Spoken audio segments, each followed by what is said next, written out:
ஆண்டவரும் அருமை இரட்சகருமான இயேசு கிறிஸ்துவின் நாமத்தினாலே தமிழ் வேதாகம பாடசாலை வகுப்புக்கு வந்திருக்கிற உங்கள் யாவரையும் வாழ்த்தி வரவேற்கிறேன். தொடர் வகுப்புகளில் நீங்கள் கலந்து பயன்பெற்று வருகிறீர்கள் என்று கிறிஸ்துவுக்குள் நம்புகிறேன். உங்களுடைய கருத்துக்களெல்லாம் பதிவு செய்யும் பொழுது அதன் மூலமாக தெரிந்து கொள்வதற்கு கர்த்தர் எனக்கு உதவி செய்திருக்கிறார். ஓகே, வழக்கத்தின்படியே வேதவசனத்தை வாசித்து நாம் செய்திக்குள்ள போகலாம். 1 தெசலோனிக்கேயர் 5ஆம் அதிகாரம் 21வது வசனம், எல்லாவற்றையும் சோதித்து பார்த்து நலமானதை பிடித்துக் கொள்ளுங்கள். இன்றைக்கும் இந்த வகுப்பில் நீங்கள் கேட்கிறதான அத்தனை விஷயங்களையும் சோதித்து பார்த்து எல்லாவற்றையும் நீங்கள் ஆராய்ந்து பார்த்து கர்த்தருடைய சன்னிதானத்தில் பரிசுத்த ஆவியானுடைய உதவியோடு ஆராய்ந்து பார்த்து நலமானதை பிடித்துக் கொள்ளுங்கள். அது உங்களுக்கு மிகுந்த பிரயோஜனத்தை வருவிக்கும். தொடர்ச்சியாக வருங்காலவியல் என்ற தலைப்பில் பாடங்களை பார்த்து வருகிறோம். சிருஷ்டிப்பில் மனிதனும் அவருடைய எதிர்காலமும் என்றதான தலைப்பில் பல பாடங்களை நாம் பார்த்து வந்திருக்கிறோம். இந்த குறிப்பிட்ட காலகட்டங்களில் தானியேலின் 70வது வாரங்களை குறித்ததான வகுப்புகளை நாம் நடத்தி வருகிறோம். அதோட தொடர்ச்சியாக இன்றைக்கும் அந்த வகுப்புகளை பார்க்க போகிறோம். போன முறை தானியேலினுடைய 70வது வாரத்தினுடைய அந்த திட்டங்கள் என்ன என்பதெல்லாம் பார்த்தோம். அந்த தானியேலின் 70வது வாரம் எப்பொழுது ஆரம்பிக்கும் என்கிறதான ஒரு தலைப்பில் நிறைய விஷயங்களை பார்த்தோம். அப்பொழுது ஆட்டுக்குட்டியானவர் முத்திரையை உடைக்கும் பொழுது அந்த கடைசி வாரமானது ஆரம்பிக்கும் என்று நாம் பார்த்தோம். எப்பொழுது ஆட்டுக்குட்டியானவர் இந்த முத்திரை உடைப்பார் என்ற செய்தியெல்லாம் பார்த்தோம். அதே போல அந்த 7 ஆண்டு கால உபத்திரவ காலம் ஆரம்பிப்பதற்கான 4 முக்கியமான ஆதாரங்களை வேத வசனத்தோடு நாம் பார்த்தோம். நிறைய இருக்கிறது, ஆனாலும் 4 போதுமானது என்று கிறிஸ்துவுக்குள் நம்பி 4 மாதம் உங்களுக்கு சொல்லி கொடுத்துருக்கேன். என்னை விட அறிவாளிகள் பலர் இருக்கிறீங்க. நீங்கள் நிறைய விஷயங்களை தெரிந்தெடுத்து அசைன்மெண்ட் எழுதும்போது அவைகளில் அதை உங்களுடைய கருத்துக்களை எழுதி அனுப்புங்கள். அது ரொம்ப யூஸ்ஃபுல்லாக இருக்கும். நான் சொன்னதை மாத்திரம் எழுதி அனுப்புவது என்பது அது ஒரு புறம். மற்றொரு புறம் உங்களுக்கு கிடைத்திருக்கிற கர்த்தர் உங்களுக்கு கொடுத்த வெளிப்பாடுகளையும் அதில் சேர்த்து எழுதி அனுப்புவது என்பது அது ஒரு பிரயோஜனமாக இருக்கும். உங்களுக்கு அது பிரயோஜனமாக இருக்கும், எனக்கும் அது பிரயோஜனத்தை வருவிக்கும். எனவே அசைன்மெண்ட் எழுதும் பொழுது உங்களுடைய கருத்துக்களை ஆண்டவர் உங்களுக்கு கொடுத்ததான வெளிப்பாடுகளையும் எழுதி அனுப்புங்கள். அதே போல வெளிப்படுத்தும் விசேஷம் என்று சொன்ன பொழுது வெளிப்படுத்தும் விசேஷம் தானியேலின் 70 வார தரிசனத்தின் கடைசி வார்த்தை குறித்த வெளிப்பாடு என்று போன முறை நாம் பார்த்தோம். வெளிப்படுத்தும் விசேஷம் திருச்சபையின் காலம் முடிந்தவுடன் என்ன நடக்கும் என்பதை குறித்த வெளிப்பாடு என்பதாக பார்த்தோம்.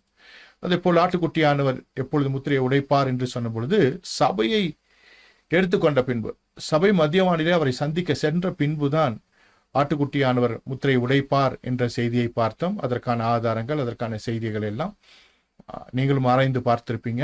பிரயோஜனமாக இருந்திருக்கும் என்று கிறிஸ்துவுக்குள் நம்புகிறேன். ஸோ இந்த கடைசி வாரமான 70வது வாரம் ஆரம்பிப்பதற்கான நிறைய காரியங்களை வேதாகமத்தில் பார்த்தாலும் 4 காரியங்களை சொல்லிக் கொடுத்தேன். இன்றைக்கு ஒரு காரியம் மூலியமாக நாம் அதை பார்த்து உள்ளே செய்திக்குள்ள போக போகிறோம். இன்றைக்கான வகுப்புக்குள்ள போக போகிறோம். அது மத்தேயு எழுதின சுவிசேஷம் 24வது அதிகாரம் 37, 38, 39 வசனங்கள்ல இருக்கிறது. உங்களுக்காக வாசிக்கிறேன். நோவாவின் காலத்தில் எப்படி நடந்ததோ அப்படியே மனுஷகுமாரன் வரும் காலத்திலும் நடக்கும். எப்படி எனில், ஜலப்பிரயத்துக்கு முன்னான காலத்தில் நோவா பேழைக்குள் பிரவேசிக்கும் நாள் வரைக்கும் ஜனங்கள் புசித்தும் குடித்தும் பெண் கொடுத்தும் ஜலப்பிரளயம் வந்து அனைவரையும் வாரி கொண்டு போக மட்டும் உணராதிருந்தார்கள். அப்படியே மனுஷகுமாரன் வருங்காலத்திலும் நடக்கும். ஆண்டவராகிய இயேசு கிறிஸ்துவினுடைய அந்த 2வது வருகைக்கான அடையாளங்களில் ஒன்றாக ஆண்டவராகிய இயேசு கிறிஸ்துவே சொன்னதான முக்கியமான ஒரு காரியம். அதே போல இந்த 7 ஆண்டு உபத்திரவ காலம் எப்பொழுது ஆரம்பிக்கும், அதாவது தானியேலுடைய 70வது வாரமான அந்த கடைசி வாரம் 7 ஆண்டு காலங்கள் எப்பொழுது ஆரம்பிக்கும் அப்படின்னு நம்ம பார்க்கும் பொழுது இங்கே ஒரு எவிடன்ஸை ஆண்டவராகிய இயேசு கிறிஸ்து நமக்கு சொல்லிட்டு போயிருக்கிறாரு. நோவாவின் காலத்தில் எப்படி நடந்ததோ அப்படியே மனுஷகுமாரன் வரும் காலத்திலும் நடக்கும் அப்படின்னு சொல்லியிருக்கிறார். அவர் மத்திய வானிலை வரும் பொழுது நாம் அவரை சந்திக்க எதிர்கொண்டு போவோம் என்று நாம் பார்த்தோம். அப்படி சந்திக்க செல்லுகிற அந்த காலம் இந்த பூமியில் எப்படிப்பட்ட காலமாக இருக்கும் அப்படின்னா நோவாவின் காலத்தை போல இருக்கும் அப்படின்னு சொல்லி நம்ம பார்க்கிறோம். ஏற்கனவே அதை குறித்துதான செய்திகள்லாம் கேள்விப்பட்டிருப்பீங்க. அதே போல ஆதியாகமத்தில் அந்த அதிகாரத்தையெல்லாம் வாசித்து பார்த்துருப்பீங்க.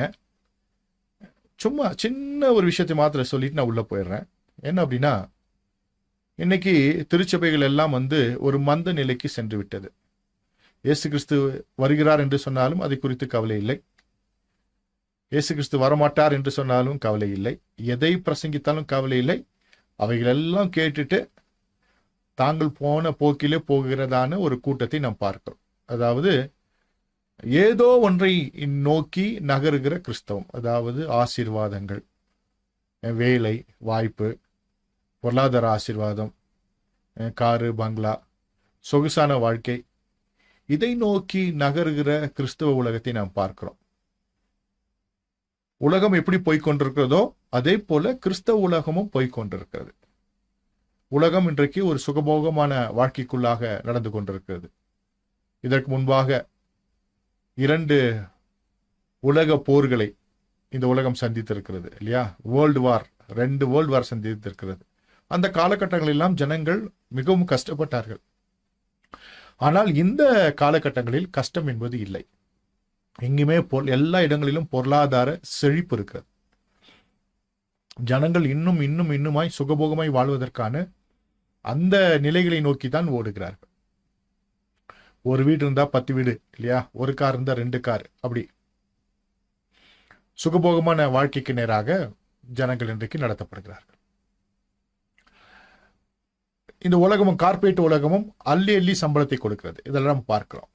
இதை பார்க்கிறதான கிறிஸ்தவர்களும், கிறிஸ்தவ ஏற்றுக்கொண்டவர்களும் அதே போல வாழ்க்கைக்கு நேராக அவர்களும் கடந்து செல்வதை நாம் பார்க்க முடிகிறது. சுகபோகமான ஒரு வாழ்க்கை, அதாவது அடிப்படை தேவைகளுக்கும் ஆடம்பர தேவைகளுக்கும் வித்தியாசம் இருக்கிறது. அடிப்படை தேவை என்பது நமக்கு இருக்க வீடு வேணும், உடுக்க உடை வேணும், நல்ல ஒரு வேலை வேணும், ஒரு டிரான்ஸ்போர்ட்டேஷனுக்கு ஒரு வாகனம் வேண்டும். அது நம்முடைய தேவையை பொறுத்து, ஒருவேளை அது 2 சக்கர வாகனமாக இருக்கலாம், அது 4 சக்கர வாகனமாக இருக்கலாம், ஒருவேளை ஜெட்டா கூட இருக்கலாம். ஆனால் தேவைக்கேற்றதான விஷயங்கள் இருக்க வேண்டும், அவ்வளவுதான். ஆடம்பரம் என்பது தேவையில்லாத ஒன்று. இப்போ ஆடம்பரத்திற்கு நேராக கிறிஸ்தவம் செல்வதையும் பார்க்கிறோம். இதை குறித்து தான் இங்கே ஆண்டவராகிய இயேசு கிறிஸ்து சொல்லியிருக்கிறார். ஏன்னா நோவா காலத்துல பெண் கொண்டும் பெண் எடுத்தும் புசித்தும் குடித்தும் இருந்தார்கள் என்று வேதவசனம் சொல்கிறது. ஒரு சுகபோகமான வாழ்க்கை. சோ இன்றைக்கு உலகம் அதற்கேற்ற விதமாக நகர்ந்து கொண்டிருக்கிறது. இன்னும் ஒரு 50 ஆண்டுகளுக்குள்ளாக உலகம் சுகபோகமான வாழ்க்கைக்குள்ளாக முழுமையாக போய்விடும். அதற்கான ஏற்பாடுகளும் நடந்து கொண்டிருக்கிறது. அப்போ கிறிஸ்தேசுவின் வருகைக்கான அடையாளங்களில் ஒன்றான நோவாவின் அடையாளம் ஏற்கனவே ஆரம்பித்து விட்டது. இந்த காலகட்டங்களில், அதாவது 2000 இருந்து நாம் பார்க்கும் பொழுதே பொருளாதார மிகுதி, உணவு மிகுதி அதிகமாக இருக்குது. அதே போல ஃப்ரீடம் அப்படின்னு சொல்லுகிறதான ஒரு நிகழ்வு. ஃப்ரீடம் அப்படின்னு சொன்னா அது தவறாக பயன்படுத்தப்படுகிற ஒரு காலம் இல்லையா? ஸோ நான் ஃப்ரீடமா இருக்கணும் அப்படின்னு நினைக்கிறவர்கள்லாம் வாழ்க்கையை தவறாக நடத்துவதை நாம் பார்க்கிறோம். சரி, ரொம்ப பேச விரும்பல, இதை நீங்கள் தெரிந்து கொண்டால் போதும். சோ இப்படி நோவாவின் காலத்தை போல ஒரு காலம் வரும் என்று ஆண்டவர் சொன்னார். இன்றைக்கு அதற்கான ஆரம்பத்திலே நாம் இருக்கிறோம். இன்றைக்கே எல்லாமே உலகமே சுகபோகமாக வந்துவிட்டது என்றெல்லாம் சொல்லவில்லை. அதற்கான ஆரம்ப படியிலே இருக்கிறோம். கிறிஸ்தவம் அதை நோக்கி நகர்ந்து கொண்டிருக்கிறது என்பதை நாம் தெரிந்து கொள்ள வேண்டும். சோ அப்படின்னா என்ன அர்த்தம்னா, உண்மையான திருச்சபைக்கு இது மிகுந்த கர்ப்ப வேதனை ஒரு காலம், ஒரு பிரெக்னன்சி டைம் அப்படின்னு அர்த்தம். பிரெக்னன்சி டைம், எண்ட் ஆஃப் பிரெக்னன்சில குழந்தை பிறக்கும் இல்லையா? ஆனா இந்த திருச்சபைக்கு இப்படிப்பட்ட காலங்கள் உண்மையான திருச்சபைக்கு ஒரு பிரசவ வேதனை காலம். இந்த திருச்சபைக்கு மிகுந்த கர்ப்ப வேதனை காலம் வந்தால் முடிவில் தானியேல் சொன்ன 70வது வாரமான 7 ஆண்டு போத்திர காலம் ஆரம்பிக்கும். இப்படி கிறிஸ்தவ ஜனங்கள் எல்லாம் சுகபோகிகளாக மாறி கிறிஸ்துவினுடையவர்களா இல்லாமல் வெறும் கன்சியூமரா ஆண்டுகிட்ட ஏதாச்சும் கிடைக்கும் என்கிறதான சூழ்நிலைக்கு சுகபோகமாய் வாழுகிற அந்த நிலைமைக்குள்ளாக சபை வரும் பொழுது, திருச்சபையார் வரும் பொழுது, இந்த உண்மையான திருச்சபை ஒரு கர்ப்ப வேதனை காலத்தை அடைகிறது. ஒரு பிரெக்னன்சி டைம். உத்தமமா இருக்கிறவர்களெல்லாம் போராடுவார்கள், உத்தமமா இருக்கிறவர்களெல்லாம் வேதனை அடைவார்கள், உத்தமமா இருக்கிறவர்களெல்லாம் தேவனை நோக்கி கெஞ்சுவார்கள், உத்தமமா இருக்கிறவர்கள் எல்லாம் ஓடி ஓடி ஊழியம் செய்வார்கள். இன்றைக்கு பார்க்கிறோம், ஊழியம் செய்கிறவருடைய, உத்தமமாய் ஊழியம் செய்கிறவருடைய எண்ணிக்கை மிக மிக குறைவு. ஆனால் ஒரு ஆடம்பர வாழ்க்கைக்கு ஆசைப்பட்டு இந்த ஊழியத்திற்குள்ளாக ஊழியம் செய்கிறவருடைய எண்ணிக்கை அதிகமா இருக்கிறது. எப்படி அப்படின்னு சொன்னா, இன்னைக்கு ஊழியத்துக்கு வந்தா நாளைக்கே ஒரு 10,000 விசிட்டிங் கார்டு அடிச்சிடணும், ப்ரொஃபைல்லாம் ரெடி பண்ணிடணும், யூடியூப்பில் ஒரு பாட்டு போட்டுடணும். இப்படி எல்லாம் பண்ணிவிட்டு ஒரு கான்டாக்ட் கிடச்சா அந்த கான்டாக்டில் எல்லாத்தையும் இவர் செஞ்சு அத்தனை விஷயத்தையும் அப்படியே ஃபார்வேர்ட் பண்ணுறது. அந்த கான்டாக்ட் ஒரு பெரிய கான்டாக்ட் அவங்களால ஏதாச்சும் நமக்கு ஆகணும் பொழுது அனுப்பி விடுறது. இப்படி தங்களை பெரியவர்களாக காட்டிக்கொள்ளும்படியாக பலருக்கு அட்வர்டைஸ்மெண்ட் பண்ணுகிற ஊழியக்காரங்களை பார்ப்போம். தனிப்பட்ட ரீதியிலையும் வாட்ஸ்அப்லையும் இதே போல் அட்வர்டைஸ்மெண்ட் பண்ணுறதை பார்க்குறோம். சிலருக்கு அது சலிப்பாக இருக்கிறது இல்லையா? நிறைய ஊழியக்காரங்க சலிப்படைஞ்சிடறாங்க. அதாவது உத்தமமாக ஊழியம் செய்கிறவங்க இப்படிப்பட்ட ஊழியக்காரர்களை பார்த்து சலிப்படைஞ்சிடறாங்க. அதே போல் கிறிஸ்தவத்தில் உயர்ந்த ஸ்தானத்தில் இருக்கிற பணக்காரர்களாக இருக்கிறவர்கள் இப்படிப்பட்ட ஊழியக்காரர்களால் இம்சை அடைகிறார்கள். ரொம்ப இம்சை. எப்போ பார்த்தாலும் ஏதாச்சும் ஒன்று அமைச்சு காசு கொடு பிளான். அவர் அங்கே சாப்பாடு போட்டால் இங்கே அவர் காசு கேட்பார். அங்கே சர்ச்சில் ஒரு ப்ரோக்ராம் நடத்த சம்மந்தமே இல்லாமல், சர்ச்சுக்கே சம்மந்தம் இல்லாத, தன் விசுவாசி அல்லாதவர்கிட்ட காசு கேட்கிறார். இப்படி பண மோகத்தினாலே ஊழியத்திற்கு வந்தவர்களை நாம் பார்க்க முடிகிறது. ஸோ பணம் எல்லாவற்றிற்கும் உதவும், பண ஆசை எல்லா தீமைக்கும் வேறாய் இருக்கிறது. இந்த வித்தியாசம் தெரியாதபடி இன்றைக்கு ஊழியம் என்பது பணத்திற்கு பின்பாக போகிற சுகபோக வாழ்க்கைக்கு நேராக போகிறதான ஒரு காலகட்டத்தை பார்க்கிறோம். இந்த காலகட்டங்களிலே உண்மையான திருச்சபை தேவனை நோக்கி இருக்கிறவர்கள் சீஷர்கள் போராடுவதை நாம் பார்க்கிறோம். சரி, இந்த காலகட்டம் வரும் பொழுது தானியேலுடைய 70வது வாரமான 7 ஆண்டு கால உபத்திரவ காலம் வரும் என்பதை அறிந்து கொள்ள வேண்டும். நாம் இந்த காலகட்டத்தில் தான் இருக்கிறோம் என்பதை நாம் அறிந்திருக்கிறோம். சரி, அப்போ திருச்சபை எப்பொழுதுமே சுகபாகமாக இருக்கக்கூடாதா, இல்ல நன்றா இருக்கக்கூடாதா அப்படின்ற கேள்வி கூட பலருக்கு வருகிறது. ஏன்னா ஆசீர்வாதமான செய்திகளை கேட்டுக்கொண்டிருக்கிற பலருக்கு அது ஒரு சவாலா இருக்கிறது. வேதவசனம் என்ன சொல்லுகிறது என்றால், உலகத்தில் உங்களுக்கு உபத்திரம் உண்டு, ஆனால் திடன் கொள்ளுங்கள், நான் உலகத்தை ஜெயித்தேன் அப்படின்னு ஆண்டவராகிய இயேசு கிறிஸ்து சொல்லியிருக்கார். இந்த உலகத்துல நாம் இருக்க வரைக்கும் நமக்கான போராட்டங்களும் பிரச்சனைகள் இருக்கத்தான் செய்யும். ஆனால் அவைகளெல்லாம் தாண்டி கர்த்தர் நம்மை ஆசீர்வதிப்பார். நமக்கு கொடுக்கிற அத்தனை ஆசீர்வாதங்களுமே நம்மை நன்றாய் வைத்துக் கொள்வதற்கும் ஊழியம் செய்வதற்கும். அப்போ இதே போலதான் சீஷர்கள் ஆண்டவராகிய இயேசு கிறிஸ்து வந்து கேட்டாங்க, ஆண்டவரே நாங்கள் எல்லாவற்றையும் விட்டு உங்க பின்னால வந்தோமே, நீங்க எங்களுக்கு என்ன கொடுப்பீங்க அப்படின்னு இயேசு கிறிஸ்து கிட்ட கேட்டாங்க. அப்போ மார்க் எழுதின சுவிசேஷம் 10ஆம் அதிகாரம் 30ஆம் வசனத்துல ஆண்டவராகிய இயேசு கிறிஸ்து விதமாக சொன்னார், இப்பொழுது இம்மையிலே துன்பங்களோடு கூட நூறத்தனையாக வீடுகளையும் சகோதரரையும் சகோதரிகளையும் தாய்களையும் பிள்ளைகளையும் நிலங்களையும் மறுமையிலே நித்திய ஜீவனையும் அடைவான் என்று மெய்யாகவே உங்களுக்கு சொல்லுகிறேன். இங்க மார்க் எழுதின சுவிசேஷத்துல 10ஆம் அதிகாரம் 30ஆம் வசனத்துல ஆண்டவராகிய இயேசு கிறிஸ்து அற்புதமான ஒரு விஷயத்தை சொல்லியிருக்கார். அவருக்காக விட்டுவிட்டு உத்தமமாய் ஊழியம் செய்கிறவர்களுக்கு துன்பங்கள் உண்டு, ஆனால் அதனோடு கூட நூறத்தனையான வீடுகள் அப்படின்னா ஏற்றுக்கொள்வதற்கு, எங்கு போனாலும் ஏற்றுக்கொள்வதற்கு நூறத்தனையான வீடுகளும் சகோதரர்களும் சகோதரிகளும் தாய்களும் பிள்ளைகளும் நிலங்களும் உண்டாயிருக்கும் அப்படின்னு சொல்லியிருக்கார். ஒரு ஊழியர்காரனுக்கான ஆசீர்வாதம் இங்க இருக்க ஊழியக்காரன்லாம் நான் சொல்றேன் என்னன்னா, அவங்க எங்க போனாலும் அவர்களை ஏற்றுக்கொள்வதற்கு வீடுகள் உண்டாயிருக்கும், சகோதர சகோதரிகள் தாய்மார்கள் பிள்ளைகள் இருப்பார்கள், நிலங்கள் இருக்கும், ஊழியங்களை கட்டலாம் அப்படின்னு இங்க ஆண்டவராகிய இயேசு கிறிஸ்து தெளிவா சொல்லி கொடுத்து போயிருக்கிறார். அப்படி என்றால் இதை நாம் தன்வசப்படுத்திக் கொள்ள சொல்லவில்லை, இவைகளை அப்படியே பயன்படுத்திக் கொள்ள, கர்த்தருக்கென்று பயன்படுத்திக் கொள்ள ஆண்டவர் சொல்லியிருக்கிறார். இன்றைக்கு ஊழியங்கள் எல்லாம் தன்வசப்படுத்துகிற ஊழியங்கள் இல்லையா? நிறைய ஊழியங்கள் நம்ம பார்க்கிறோம். சோ அவைகளை குறை சொல்வது நோக்கம் அல்ல, ஆனால் தன்வசப்படுத்துவது, தங்களுக்கு என்று சொத்து சேர்ப்பது, தலைமுறைகளுக்கு சொத்து சேர்ப்பது அப்படின்னு போயிட்டாங்க. ஆனால் இவைகளை பயன்படுத்தி எல்லோரையும் சகோதரர்களாகவும் சகோதரிகளாகவும் தாய்களாகவும் பிள்ளைகளாகவும் ஏற்றுக்கொள்ளுகிற மனப்பாங்கு, அவைகளை வைத்துக்கொண்டு கர்த்தருக்கு ஊழியம் செய்கிற மனப்பாங்கு இன்றைக்கு குறைந்து வருகிறதை நாம் பார்க்கிறோம். ஆனால் ஆண்டவராகிய இயேசு கிறிஸ்து நமக்கு சொல்லிக் கொடுத்த விஷயம் என்னன்னா, அவரை நாம் பின்பற்றி அவருக்காக ஊழியம் செய்யும் பொழுது இவைகளெல்லாம் நமக்கு கிடைக்கும். துன்பங்கள் இருந்தாலும் நூறத்தனையான வீடுகள், உலகமெங்கும் நமக்கு வீடுகள் உண்டாயிருக்கும், சகோதர சகோதரிகள் இருப்பார்கள், தாய்மார்கள் இருப்பார்கள், பிள்ளைகள் இருப்பார்கள், நிலங்கள் இருக்கும். அதோடு மாத்திரமல்ல மறுமையிலே நித்திய ஜீவனையும் அடைவான் என்று மெய்யாகவே உங்களுக்கு சொல்லுகிறேன். இப்போ என்னுடைய சின்ன அனுபவத்தில், நான் பெரிய ஊழியக்காரெல்லாம் இல்லை, நமக்கு அட்ரஸே கிடையாது, அட்ரஸே ஆண்டவராகிய இயேசு கிறிஸ்து தான். நான் என்னை போன்ற சிறிய ஊழியக்காரர்களை எங்க உலகத்துக்கு போனாலும் அங்க 4 பேர் நமக்கு தெரிஞ்சவங்க இருக்காங்க. ஒவ்வொரு ஊருக்கு போனாலும் எனக்கு ஆச்சரியமா இருக்கும். நான் குறிப்பிட்ட ஆண்டுகள் தான் ஊழியம் செய்திருக்கேன். எந்த ஊருக்கு போனாலும் எனக்கு தெரிந்த, என்னை ஏற்றுக்கொள்கிற, என்னை கவனிப்பதற்கான சகோதரர்கள் சகோதரிகள் பிள்ளைகள், தாய்மார்கள் இருக்க செய்கிறார்கள். எனக்கு ரொம்ப ஆச்சரியம், எங்க போனாலும் ஏற்றுக்கொள்வதற்கு. ஸோ சாதாரணமாக ரொம்ப லேட்டா ஊழியத்திற்கு வந்த எனக்கே விதமாக இருக்கும் பொழுது, கர்த்தருடைய ஊழியத்தை பல வருடங்கள் உத்தமமாய் செய்கிறவர்களுக்கு இந்த வசனம் அப்படியே 100% பொருந்தும் என்பதை நான் விசுவாசிக்கிறேன். என் கூட எத்தனை பேர் இருக்கீங்கன்னு தெரியல, ஆனா இந்த வசனத்தை நான் உணர்ந்தவனாய் சொல்கிறேன். உலகம் எங்கும் நமக்கு வாய்ப்புகள் இருக்கிறது. அதே போல தமிழர்களாய் இருக்கிற நமக்கு எங்கு போனாலும் உலகத்தில் நம்ம ஏற்றுக்கொள்வதற்கு ஒரு தமிழ் அங்க இருப்பான்.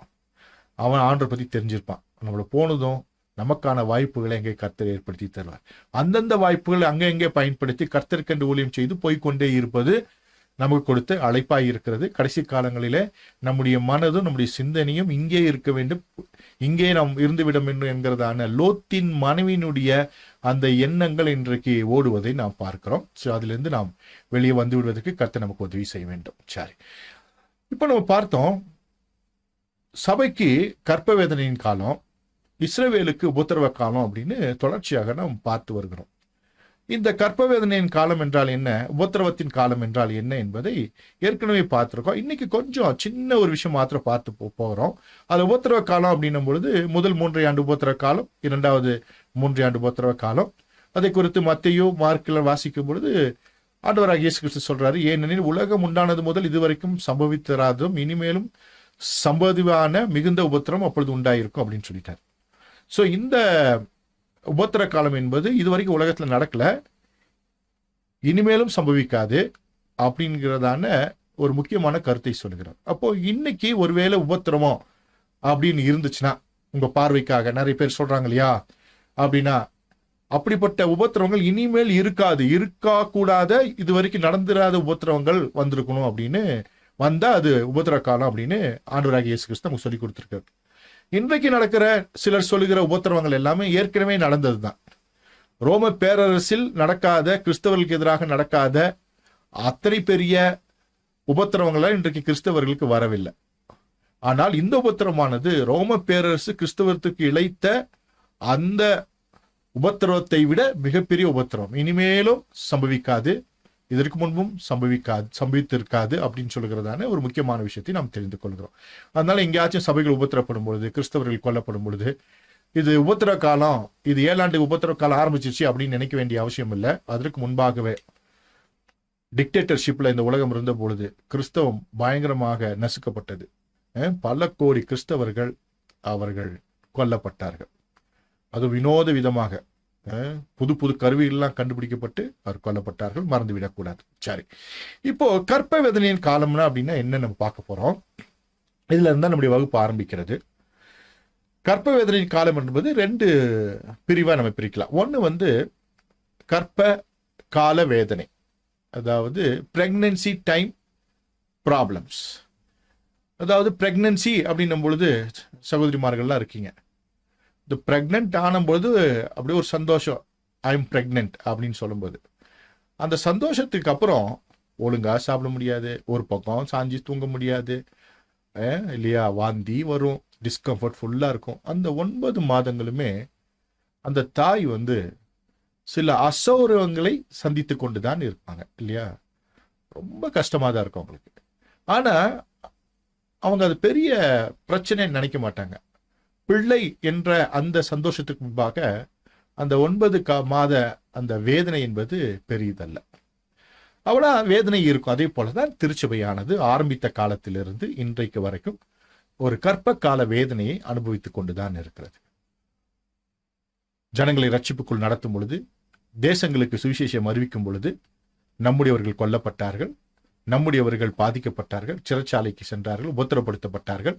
அவைகள் எல்லாமே இனிமையான அனுபவங்கள். அல்லேலூயா. எத்தனை பேருக்கு புரியுது? இன்றைக்கும் சுவிசேஷ நிமித்தமாக நாம் அடி வாங்கும் பொழுது, நாம் துன்பப்படுத்தும் பொழுது, அது கஷ்டமான காரியம் அல்ல, அது கவலைக்குரிய விஷயம் அல்ல, அது ஒரு இனிமையான அனுபவம். கிறிஸ்துவின் நாமத்தின் நிமித்தம் நாம் துன்பப்படுத்தப்படும் பொழுது, நாம் அவமானம் சந்திக்கும் பொழுது அது இனிமையான அனுபவம். ஆனால் உண்மையில் என்ன, ஒருவேளை நாம் கிறிஸ்துவை அறியாதவர்களாக இருந்திருந்தால் அது ரொம்ப ரொம்ப துன்பமான, அவமானமான, உபத்திரமான காலமாக நமக்கு தோன்றியிருக்கும். எப்படி பிள்ளை வயிற்றில் இருக்கும் பொழுது அந்த தாய் அந்த அத்தனை அந்த அசௌகரியங்களையும் அந்த அம்மா பாசிட்டிவா எடுத்துக்கிறாங்க, அந்த தாய் பாசிட்டிவா எடுத்துக்கிறாங்க. அந்த 9 மாதங்களும் பாசிட்டிவ் எடுத்துக்கணும். அதே போல கர்ப்ப வேதனையின் காலத்திலே திருச்சபை இருக்கிறது. இதனுடைய முடிவு என்னன்னா, இரண்டாவது என்னன்னா பிரசவ வேதனை. இந்த பிரசவ வேதனை என்பது இந்த 9 மாதங்கள் அனுபவித்த டிஸ்கம்ஃபர்ட் எல்லாம் இருக்கு, நிறைய இதெல்லாம் இருக்கு. அதை தாண்டி கடைசியா வருகிற வேதனை வந்து ரொம்ப ரொம்ப அதிகமான வேதனை. ஒட்டு மொத்தமா அந்த 9 மாதங்கள் சந்தித்த வேதனைகளை விட இந்த 9வது மாதம் பிரெக்னன்சி முடிந்து அந்த டெலிவரி டைம்ல வர வேதனை ரொம்ப ரொம்ப அதிகம் இல்லையா? சோ அங்க யோவான் எழுதின சுவிசேஷம் 16:21 வாசிக்கும் பொழுது, ஸ்திரீயானவளுக்கு பிரசவ காலம் வந்திருக்கும் பொழுது அவள் துக்கம் அடைகிறாள். பிள்ளை பெற்ற உடனே ஒரு மனுஷன் உலகத்தில் பிறந்தான் என்று சந்தோஷத்தினால் அப்புறம் உபத்திரவத்தை நினையாள் அப்படின்னு வேதவசனம் சொல்கிறார். சோ ஒரு துக்கம் வந்துருமாமா. அப்படின்னா என்னது? அந்த டெலிவரி டைம்ல இனம் புரியாத துக்கம், ஆனாலும் அதை மறைத்து கொண்டு மற்றவர்களுக்கு முன்பாக சந்தோஷமாக, கணவனுக்கு முன்பாக சந்தோஷமாக, வீட்டாருக்கு முன்பாக சந்தோஷமாக முகத்தை வைத்துக் கொண்டு இருக்கிற ஒரு அனுபவம். அதே போலதான் திருச்சபையும் ஒரு குறிப்பிட்ட காலத்துல மிகுந்த பிரசவ வேதனைக்குள்ளாக செல்ல போகிறது. அந்த காலத்தை நோக்கிதான் இந்த கர்ப்ப கால வேதனை நகர்ந்து கொண்டிருக்கிறது. நன்றாக புரிந்து கொள்ள வேண்டும். இந்த திருச்சபையானது ஒரு கர்ப்ப கால அந்த வேதனையை அடைந்து கொண்டிருக்கிறது. இது முடிவல்ல, பிரசவ வேதனையை அது அனுபவிக்க வேண்டும். அதற்கு நேராகத்தான் திருச்சபை சென்று கொண்டிருக்கிறது.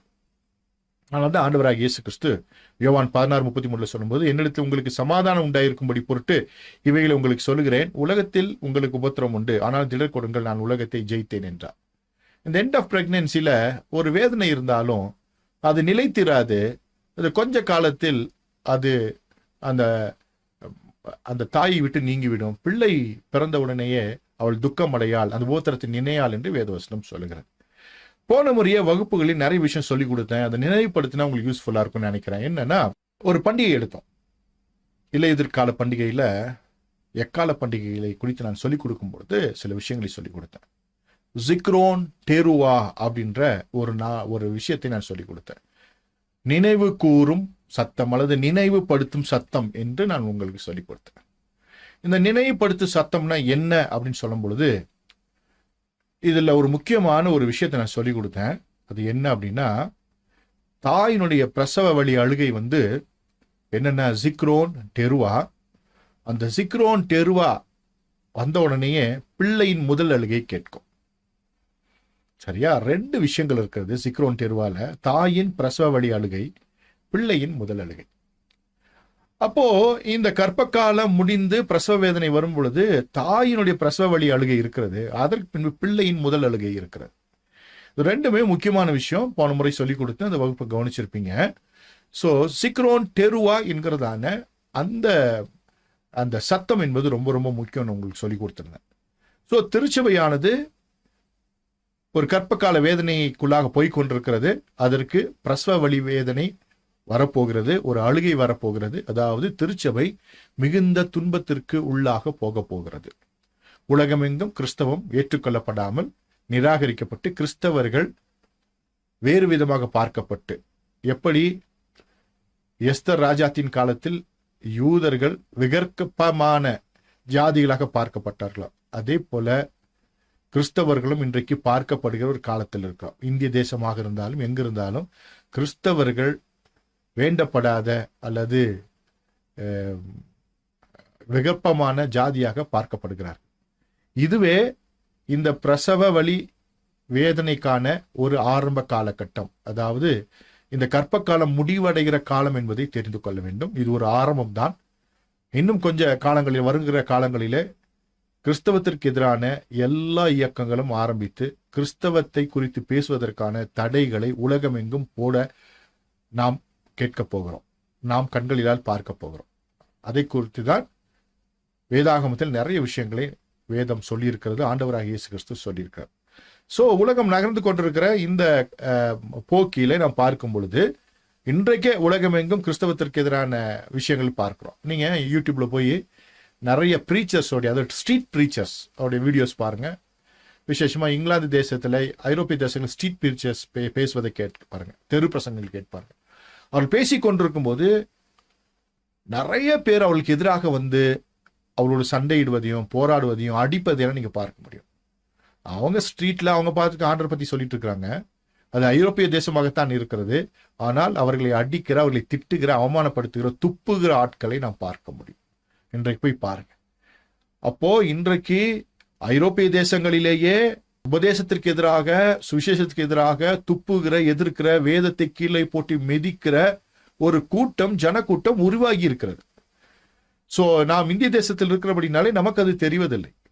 ஆனால் உலகம் எங்குமே கிறிஸ்தவத்திற்கு எதிரான ஒரு எண்ணம், கிறிஸ்தவம் ஏற்புடையதல்ல என்கிறதான ஒரு எண்ணம் ஜனங்களுக்குள்ளாக வந்திருக்கிறது. ஏனென்றால் பாவத்தை கண்டித்து உணர்த்தும் பொழுது அது அவர்களுக்கு பிடிப்பதில்லை. இஷ்டப்படி வாழ நினைக்கிற ஒரு உலகத்திற்குள்ளாக இந்த உலகம் போய் கொண்டிருக்கிறது. சரி, அப்படியே பார்க்கும் பொழுது இதுதான் இந்த பிரசவ வழிக்கான காலகட்டம் என்பதை புரிந்து கொள்ளுங்கள். ஆரம்பித்திருக்கிறது. போக போக வருங்காலங்களிலே அது பெரிதாக வரும். சரி, அப்போ திருச்சபை நிலை அப்படின்னு பார்க்கும் பொழுது, போன முறை நான் சொன்னேன், திருச்சபை எடுத்துக்கொள்ளப்படும். அதாவது பிரசவ வேதனையின் முடிவிலே பிள்ளையினுடைய அழுகை இருக்கும். அந்த பிள்ளை எடுத்துக்கொள்ளப்படும். பிரசவ வேதனை அடைந்து பிள்ளையை பெற்ற அந்த பெண், அந்த தாய் வனாந்தரத்துக்கு ஓடி போகும் அப்படின்னு போன முறை சொல்லியிருந்தேன். நிறைய பேர் அதுல கேள்விகள் கேட்கவில்லை. நிறைய பேருக்கு புரிஞ்சிருக்கும்னு நினைக்கிறேன். இன்றைக்கு அதை விளக்குவதற்கு கர்த்தர் எனக்கு உதவி செய்வாராக. அதே போல முந்தைய காலகட்டங்களில திருச்சபையினுடைய நிலை என்ன, இந்த 7 ஆண்டு கால உபத்திரவத்தினுடைய அந்த ஆரம்ப காலகட்டத்தில் திருச்சபை நிலை என்ன என்பதை நான் உங்களுக்கு சொல்லி கொடுத்திருந்தேன். அதையும் உங்களுக்கு நினைவுபடுத்துகிறேன். திருச்சபை என்பொழுது அது 7 சபைகள். அதுல ஜெயம் கொண்டவர்கள், ஜெயம் கொள்ளாதவர்கள். அந்த ஜெயம் கொண்டவர்களில் உலகத்தில் இருப்பவர்கள், எடுத்துக்கொள்ளப்படுபவர்கள். உலகத்தில் இருப்பவர்களில் இரத்த சாட்சி, உயிருள்ள சாட்சி. அதே போல ஜெயம் கொள்ளாதவர்களில் மறுதலியாதவர்கள், மறுதலிப்பவர்கள். மறுதலியாதவர்கள் உபத்திர மரணம் அடைவார்கள். மறுதலிப்பவர்கள் அந்தி கிறிஸ்துவினுடைய அடியாட்களாக மாறிப்பவர்கள். அதே போல திருச்சபையில அந்தி கிறிஸ்துவின் மனவாட்டியம் உள்ளதான் இருக்கும் நான் சொன்னேன். சோ அவர்களெல்லாம் ஒன்று சேர்ந்துதான் அந்த 7 ஆண்டு கால உபத்திரவ காலத்துல யூதர்களுக்கு, கிறிஸ்தவர்களுக்கு எதிராக நிற்பார்கள் என்பதை ஏற்கனவே சொல்லி கொடுத்தேன். ஞாபகம் இருக்கா? இந்த மேப், இந்த அப்ஸ்ட்ராக்ட் பார்த்திருக்கீங்களா? ஓகே, சூப்பர், ரைட், ஞாபகம் இருக்கும். சோ இது மனதில் வைத்துக்கொண்டா உங்களுக்கு யூஸ்ஃபுல்லா இருக்கும். இப்போ திருச்சபையினுடைய நிலை என்னன்னா, எடுத்துக்கொள்ளப்படுகிறவர்கள், உலகத்தில் இருப்பவர்கள். அதாவது திருச்சபையினுடைய நிலை முதல்ல 2, ஜெயம் கொண்டவர்கள், ஜெயம் கொள்ளாதவர்கள். ஜெயம் கொண்டவர்கள் 2 இடத்துல இருப்பாங்க. உலகத்தில் இருப்பவர்கள், எடுத்துக்கொள்ளப்படுகிறவர்கள் என்பதை நான் சொன்னேன். சோ இப்போ நம்ம அந்த 2 இடத்தை தான் பார்க்க போறோம். எதுனா, உலகத்தில் இருப்பவர்கள், எடுத்துக்கொள்ளப்படுகிறவர்கள். ஜெயம் கொண்டவர்களை மாத்திரம் தான் பார்க்க போகிறோம். ஜெயம் கொள்ளாதவர்களை பார்க்கவில்லை. பிற்காலத்தில் ஒருவேளை ஜெயம் கொள்ளாதவர்களை பார்ப்பதற்கு கர்த்தர் உதவி செய்வாராக. இந்த ஜெயம் கொண்டவர்கள், உலகத்தில் இருப்பவர்கள், எடுத்துக்கொள்ளப்படுகிறவர்கள் சொன்ன எடுத்துக்கொள்ளப்படுகிறவர்கள் தான் அது எடுத்துக்கொள்ளப்படுகிற திருச்சபைக்கு அடையாளமாக இருக்கிறது. பிள்ளையாக இருக்கிற அந்த 12ஆம் அதிகாரம் வெளிப்படுத்தும் விஷயம் சொல்லப்பட்ட தேவனிடத்தில் எடுத்துக்கொள்ளப்பட்ட பிள்ளைக்கு அடையாளமாக இருக்கிறது. இப்பொழுது ஒரு ஹிண்ட் நான் சொல்லிட்டேன். சோ எடுத்துக்கொள்ளப்படும் திருச்சபை வனாந்தரத்திற்கு ஓடிப்போகும் திருச்சபை. ஜெயம் கொண்ட அந்த 7 திருச்சபைகளில் எடுத்துக்கொள்ளப்படும் திருச்சபை வனாந்தரத்திற்கு ஓடி போகும் திருச்சபை அப்படின்னு 2 பிரிவா பிரிப்போம். சரியா? அப்படியே மனதில் வைத்துக்கொண்டு உள்ள போலாம். யோவானுக்கு வெளிப்படுத்தினதான அந்த விசேஷத்துல 12ஆம் அதிகாரத்துல ஒரு முக்கியமான செய்தி இருக்கிறது. அந்த செய்தி பலருக்கு ஒரு குழப்பமான செய்தி, வரலாற்று ஆசிரியர்களுக்கும் குழப்பமான செய்தி, நிறைய தியாலஜியனுக்கும் நிறைய குழப்பமான பகுதி. அதே பகுதியை நாம் இன்றைக்கு ஆராய்ந்து பார்க்க போகிறோம். என்ன அப்படின்னா, அன்றையும் ஒரு பெரிய அடையாளம் வானத்திலே காணப்பட்டது. ஒரு ஸ்திரீ சூரியனை அணிந்திருந்தால், அவள் பாதத்தின் கீழே சந்திரனும், அவள் சிரசின் மேல் 12 நட்சத்திரங்களும் கிரீடங்களும் இருந்தன. அவள் கர்ப்பவதியா இருந்து பிரசவ வேதனை அடைந்து பிள்ளை பேரும்படி வருத்தப்பட்டு அலறினாள். சகல ஜாதிகளிலும் விருப்புக்கோளால் ஆளுகை செய்யும் ஆண் பிள்ளையை அவள் பெற்றாள். அவளுடைய பிள்ளை தேவனிடத்திற்கும் அவருடைய சிங்காசனத்திற்கும் எடுத்துக் கொள்ளப்பட்டது. ஸ்திரீயானவள் வனாந்தரத்துக்கு ஓடி பண்ணால், அங்கே 1260 நாளளவும் அவளை போஷிப்பதற்காக தேவனால் ஆயத்தமாக்கப்பட்ட இடம் அவளுக்கு உண்டாயிருந்தது. இந்த வசனத்தை வாசிக்கும் பொழுது சில பேர் இதை இயேசு அப்படின்னு சொல்றவங்க இருக்கிறாங்க, இந்த குழந்தைய. அதே போல அந்த ஸ்திரீ இஸ்ரவேலுக்கு அடையாளமா இருக்கிறது என்று சொல்றவங்க இருக்கிறாங்க. ஆனால் நான் உங்களுக்கு இந்த வெளிப்படுத்தும் விஷயத்தை சொல்லி தரும் பொழுது 3 பிரிவா பிரிச்சிருந்தேன். கண்டவைகள், இருப்பவைகள், இனிமேல் சம்பவிப்பவைகள், இல்லையா? கடந்த காலம், நிகழ்காலம், எதிர்காலம். இந்த 12ஆம் அதிகாரம் எங்க வருது அப்படின்னா, எதிர்காலத்தை குறித்த செய்தியாக இருக்கிறதே தவிர கடந்த கால செய்தி அல்ல. எத்தனை பேருக்கு புரிஞ்சுச்சு? 12ஆம் அதிகாரம் ஏற்கனவே சொல்லி கொடுத்திருந்தேன், அது எதிர்காலம் தான், நிகழ்காலமும் அல்ல, கடந்த காலமும் அல்ல. அப்படின்னா இந்த 12ஆம் அதிகாரம் இனிமேல் தான் சம்பவிக்க வேணும், இதுக்கு முன்னாடி சம்பவிக்கல. ஆனால் பல இன்றைக்கு அவிதமாக பேசுவதை நாம் பார்க்க முடியும். ஏனென்றால் இந்த ஸ்திரீ அப்படின்னும் பொழுது 12 நட்சத்திரம் இருக்கு அப்படின்னும் பொழுது அது 12 கோத்திரம் அப்படிலாம் சொல்லி விவரிக்கிற, அதற்கான ஆதாரங்களை சொல்லி பேசுகிறவர்கள் இருக்கிறார்கள். இன்றைக்கு அதற்கான விளக்கத்தை நாம் பார்க்க போகிறோம். ஸோ இதை ஏற்கனவே பழங்காலங்களில பிக்சர் பண்ணி படங்களாக வரைந்து அந்த காலத்தில் சொல்லிக் கொடுத்த பெரிய பரிசுத்தவான்களாம் இருக்கிறாங்க. சில படங்கள் உங்களுக்கு காண்பிக்க விரும்புகிறேன். இங்கே பார்த்தீங்கன்னா இந்த 12ஆம் அதிகாரத்தை விதமாக ஒருவர் வரைபடமாக வரைத்து வைத்திருக்கிறார். பழைய காலங்களில் ஒரு ஸ்திரீ, அவள் தலை மீது 12 நட்சத்திரங்கள், அவள் சூரியனை அணிந்திருக்கிறாள், பாதத்தின் கீழ் சந்திரன் இருக்கிறது. ஒரு பிள்ளை பெற்றெடுத்து அது பிள்ளை தேவனிடத்திற்கு எடுத்துக்கொள்ளப்படுகிறது. இங்கே ஒரு டிராகன், 7 தலையுள்ள ஒரு பாம்பு பார்க்கிறோம். இதுதான் இந்த தரிசனத்தினுடைய பிக்சரைஸ்ட் மாடல். சரியா? அதே போல் இன்னொரு மாடலும் பார்க்கலாம். இதெல்லாம் இன்டர்நெட்டில் கிடைக்கும் உங்களுக்கு. ஸோ ஒரு ஸ்திரீ இருக்கிறா, இங்கே ஒரு டிராகன் இருக்கு, வலு சர்ப்பம் இருக்கிறது, அவள் பிள்ளையை பெற்றெடுக்கிறாள், அந்த பிள்ளை தேவனிடத்தில் எடுத்துக்கொள்ளப்படுகிறது. அவளுக்கு பெருங்கழுகின் சிறகு கொடுக்கப்பட்டதாக இங்கே இருக்குது. பின்னாலே சூரியனும் கால்கள் கீழாக நிலவும் இருப்பதாக இருக்கிறது. இது அப்படியே பார்த்து வைத்துக் கொள்ளுங்க, உங்களுக்கு பிரயோஜனமா இருக்கும். ஸோ இப்படி இந்த 12ஆம் அதிகாரத்தை பிக்சரைஸ் பண்ணி வைத்திருக்கிறதான நிறைய படங்களை நம்ம பார்க்க முடியும். இதற்கான விளக்கங்களையும் நீங்க படிக்க முடியும். ஸோ இந்த 12ஆம் அதிகாரத்தில் சொல்லப்பட்டதான இந்த ஸ்திரீ இஸ்ரவேல் அப்படின்னு சொல்றவங்களும் திருச்சபைன்னு சொல்றவங்களும் இருக்கிறாங்க. 2 விதமா சொல்றவங்க இருக்கிறாங்க. ஆனா நான் உங்களுக்கு சொல்லிக் கொடுத்தேன், அது இனிமேல் சம்பவிக்க வேண்டியவைகள் என்றபடினாலே அது இஸ்ரவேலும் அல்ல, அந்த பிள்ளை இயேசுவும் அல்ல என்பதை நான் உங்களுக்கு சொல்லிக் கொடுத்திருக்கிறேன். போன முறையை சொன்னேன், இன்றைக்கும் நினைவில் வைத்துக் கொள்ளுங்க. இப்போ இஸ்ரவேல் அப்படின்னு சொல்றாங்களே நிறைய பேர், நானும் கேட்டிருக்கேனே அப்படின்றவங்களுக்காகவும், இது திருச்சபை அப்படின்னு நம்புகிறவங்களுக்காகவும் சில ஆதாரங்களை பார்த்து உள்ள போலாம். இந்த 12ன்றது பார்த்தீங்கன்னா வேதாகமத்தில் 2 12 இருக்கு எப்பயுமே. யாத்திராகம் 28ஆம் அதிகாரம் 39வது அதிகாரங்களில் ஏபோத் என்கிறதான பிரதான ஆசாரியனுடைய வஸ்திரத்தை செய்ய சொல்லும் பொழுது, அதுக்கான பிளான் ஆண்டு கொடுத்த பொழுது, அந்த ஏபோத் என்கிறதான அந்த மேலுடை மீது தோள்பட்டையில இஸ்ரவேலின் 12 கோத்திரத்தின் நாமங்கள் எழுதப்பட்டிருக்கும். அதே போல ஏபோத்தின் மார்பதக்கத்திலையும் இஸ்ரவேலின் 12 நாமங்கள் அங்கே எழுதப்பட்டிருக்கும். அப்போ 2 12 24. வெளிப்படுத்த விசேஷம் 4ஆம் அதிகாரம் 4வது வசனம் வாசிக்கும் பொழுது, அந்த சிங்காசனத்தை சூழ 24 சிங்காசனங்கள் இருந்தன. 24 மூப்பர்கள் வெண்வஸ்திரம் தரித்து தங்கள் சிரசுகளில் பொன்முடி சூடி அந்த சிங்காசனங்கள் மேல் உட்கார்ந்திருக்க கண்டேன் அப்படின்னு யோவான் சொல்றார். ஏற்கனவே பார்த்தோம் 2 12 பார்த்தோம். அந்த 2 12 24 சிங்காசனத்துல 24 மூப்பர்கள் வெண்வஸ்திரம் தரித்து பொன்முடி சூடி சிங்காசனங்களில் வீற்றிருக்கிறார்கள் என்று வேதவசனம் சொல்கிறது. இப்போ 2 12, ஒரு 12 இஸ்ரவேல் கோத்திரம், இன்னொரு 12 திருச்சபையினுடைய 12 அப்போஸ்தலர்களுக்கு அடையாளமாக இருக்கிறது. சோ 2 12 அது கோத்திரப்பிதாக்கள் 12, இங்கே திருச்சபையினுடைய அப்போஸ்தலர்கள் 12, 24. சோ 24 பரலோகத்திலே இருக்கிறது, 2 12 இருக்கிறது. சோ பழைய ஏற்பாட்டிலே வாசிக்கும் பொழுது அந்த 12 நட்சத்திரங்கள் ஒரு ஸ்திரீ அப்படின்னு சொன்னா அது இஸ்ரவேலை குறிக்கிறது. புதிய ஏற்பாட்டில் வரும் பொழுது 12 நட்சத்திரம் ஸ்திரீ அப்படின்னு சொன்னா அது திருச்சபை குறிக்கிறது. எத்தனை பேர் புரியுதா நான் சொல்றது உங்களுக்கு? சோ 2 12 இருக்கும். சோ பாத்தீங்கன்னா அதே போல இதற்கான இன்னொரு ஆதாரம் என்னன்னா, வெளிப்படுத்தும் விசேஷம் 21ஆம் அதிகாரம் 10, 11, 12, 13, 14 வாசிக்கும் பொழுது புதிய எருசலேமை குறித்ததான ஒரு டிஸ்கிரிப்ஷன் இருக்கும். அதுல 13வது வசனம் 14 வசனம் வாசிக்கும் பொழுது, வாசலின் அருகே 12 தூதர்கள் இருந்தார்கள். அந்த வாசலின் மேல் இஸ்ரவேல் சந்ததியாராகிய 12 கோத்திரத்தோடைய நாமங்களும் எழுதப்பட்டிருந்தன. அதுவே அதுக்கீழ நகரத்தின் மதிலுக்கும் 12 அஸ்திபாரங்கள் கற்கள் இருந்தன. அவைகள் மேல் ஆட்டுக்குட்டியானவருடைய 12 அப்போஸ்தலர்களின் 12 நாமங்களும் பதித்திருந்தன. அப்போ இந்த புதிய எருசலேம்ல 12 கோத்திரங்களின் பெயர்களும் 12 அப்போஸ்தலர்களின் பெயர்களும் எழுதப்பட்டிருக்கிறது. 24 இருக்கிறது. உங்களுக்கு புரிஞ்சிருக்கும், வேத வசனத்தின் ஆதாரம் மூலமாக நாம் பார்க்கும் பொழுது இந்த 12 என்பது 2 முறை பயன்படுத்தப்பட்டிருக்கும்.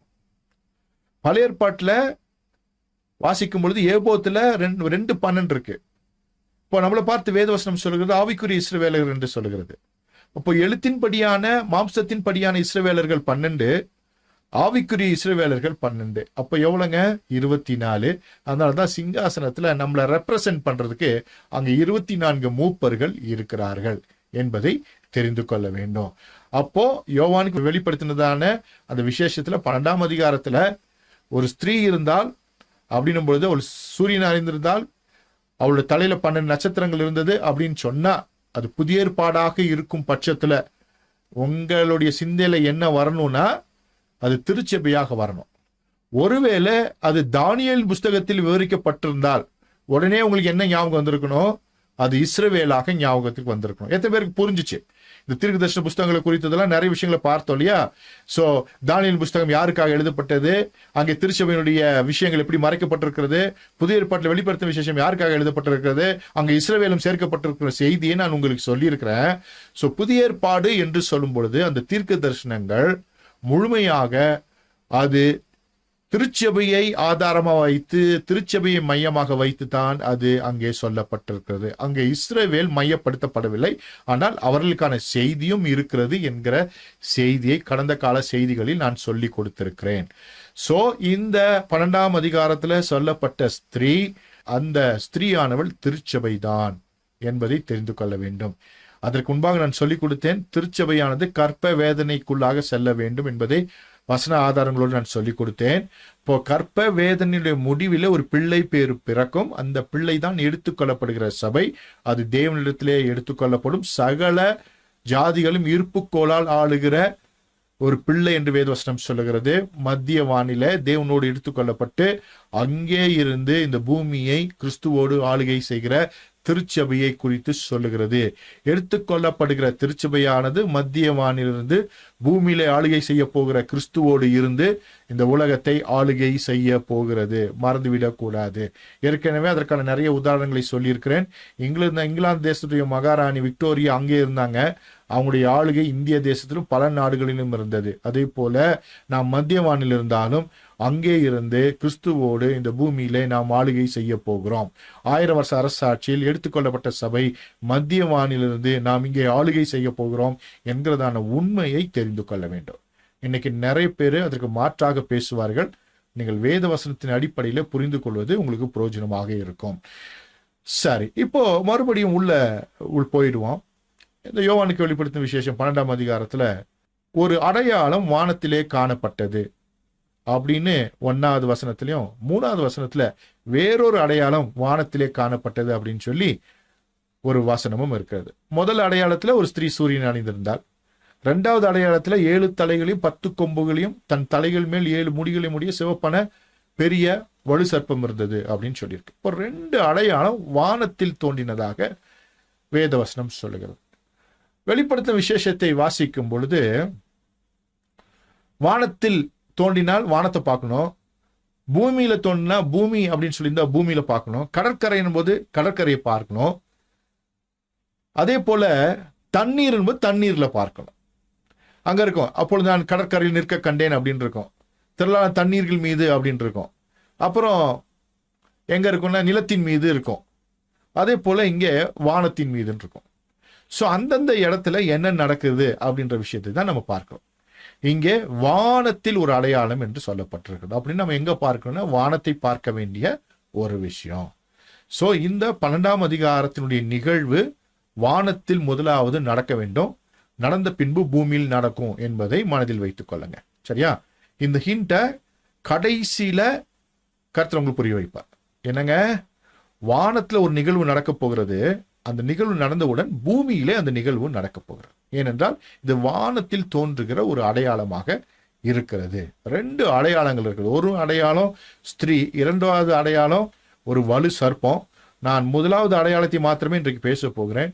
வாய்ப்பு இருந்தால் அடுத்த முறை 2வது அடையாளத்தை பேசுவதற்கு கர்த்தர் எனக்கு உதவி செய்வாராக. ஸோ இப்போ இதை தெரிஞ்சு கொள்வதற்கு, வானத்தின் அடையாளம் என்று தெரிந்து கொள்வதற்கு முதல்ல ஒரு அடிப்படையான 3 வேதவசனங்களை வாசித்து விட்டு நாம் செல்ல போகிறோம். ஆதியாகமம் 1ஆம் அதிகாரம் 14ஆம் வசனத்துல தேவன் இந்த உலகத்தை உண்டாக்கும் பொழுது அங்கே விதமாக அவர் சொல்லியிருப்பார். பின்பு தேவன் பகலுக்கும் இரவுக்கும் வித்தியாசம் உண்டாகத்தக்கதாக வானம் என்கிற ஆகாய விரிவிலே சுடர்கள் உண்டாக கடவது, அவைகள் அடையாளங்களாகவும் காலங்களையும் நாட்களையும் வருஷங்களையும் குறிக்கிறதற்காகவும் இருக்க கடவுதினார். காலங்களையும் நாட்களையும் வருஷங்களையும் குறிப்பதற்கு வானத்தில் இருக்கிற எல்லா நட்சத்திரங்களும், சூரியனும் அதே போல சந்திரனும் கால குறிப்புக்காக அதே போல அடையாளங்களாக இருக்கிறது என்பதை தெரிந்து கொள்ள வேண்டும். சங்கீதம் 104:19 சொல்கிறது, சந்திரனை கால குறிப்புக்காக படைத்தார், சூரியன் தன் அஸ்தமனத்தை வரும். இப்போ சந்திரனுடைய வேலை என்னன்னா கால குறிப்பு, கேலண்டர், லூனார் கேலண்டர். வேர்ல்டுல இருக்கிற கேலண்டர் என்னன்னா லூனார் கேலண்டர் தான். பின்னாட்களில் தான் சூரிய காலண்டரை அவர்கள் கண்டுபிடித்து சூரிய காலண்டரை இன்றைக்கு நாம் பயன்படுத்துகிறோம். நான் வைத்திருக்கிற கேலண்டர் சண்டேயில் தான், கால்குலேட்டட் கேலண்டர். சரியா? சண்டேல இருந்து கால்குலேட்டட் கேலண்டர் வைத்திருக்கிறோம். அதே போல யோபு 38:32-33 சொல்லும்போது, ராசிகளை அததின் காலத்தில் வர பண்ணுவாயோ, துருவ சக்கர நட்சத்திரங்களையும் அதை சேர்ந்த நட்சத்திரங்களையும் வழி நடத்துவாயோ, வானத்தின் நியமங்களை நீ அறிவாயோ, அது பூமியை ஆளும் ஆளுகையை நீ திட்டம் பண்ணுவாயோ அப்படின்றது. ஸோ இங்கே சொல்லும் பொழுது வானத்தில் இருக்கிற இந்த நட்சத்திரங்கள் எல்லாமே அது ஒரு ஸ்பெசிபிக் நோக்கத்திற்காக படைக்கப்பட்டிருக்கிறது. அவைகள் பூமியை ஆளுகின்றன, தேவனுடைய திட்டத்தை வெளிப்படுத்துகிறது. 19ஆவது சங்கீதத்தில் வாசிக்கும் பொழுது அதற்கான ஆதாரங்கள் எல்லாம் அங்கே இருக்குது. வீட்டில் போய் வாசித்து பாருங்க. ஸோ வானத்துல இந்த இருக்கிறதான இந்த நட்சத்திரங்கள், இந்த எல்லா விஷயங்களுமே தேவனுடைய திட்டத்தை நமக்கு விவரிக்கிறது. அப்படியே மனதில் வைத்துக்கொண்டு உள்ள போலாம். ஆனால் இன்றைய காலகட்டங்களில், இன்றைய காலகட்டம் மாத்திரமல்ல, பாபிலோன் தேசம் ஆரம்பித்ததிலிருந்து, பாபேல் கோபுரம் கட்டப்பட்ட ஆரம்பித்ததிலிருந்து ஜனங்கள் என்ன பண்ணாங்கன்னா, இவைகளெல்லாம் அறிந்தவர்களாக இருந்தாலும் அவர்கள் அவைகளை வணங்கினார்கள் என்று நாம் வாசிக்கிறோம். 2 ராஜாக்கள் 23:5 வாசிக்கும் பொழுது, யூதாவின் பட்டணங்களின் மேலும் எருசலேமை சுற்றிலும் மேடைகளின் மேல் தூபம் காட்ட யூதாவின் ராஜாக்கள் வைத்த பூஜசாரிகளையும் பாகாலுக்கும் சூரியனுக்கும் சந்திரனுக்கும் கிரகங்களுக்கும் வானத்தின் சகல சேனைகளுக்கும் தூபம் காட்டினவர்களையும் அகற்றிவிட்டான் அப்படின்னு வாசிக்கிறோம். இப்போ இஸ்ரவேல் ஜனங்களே அந்த காலகட்டங்களில சந்திரனையும் கிரகங்களையும் சூரியனையும் நட்சத்திரங்களையும் வழிபட்டதாக நமக்கு ஒரு குறிப்பு இருக்கிறது.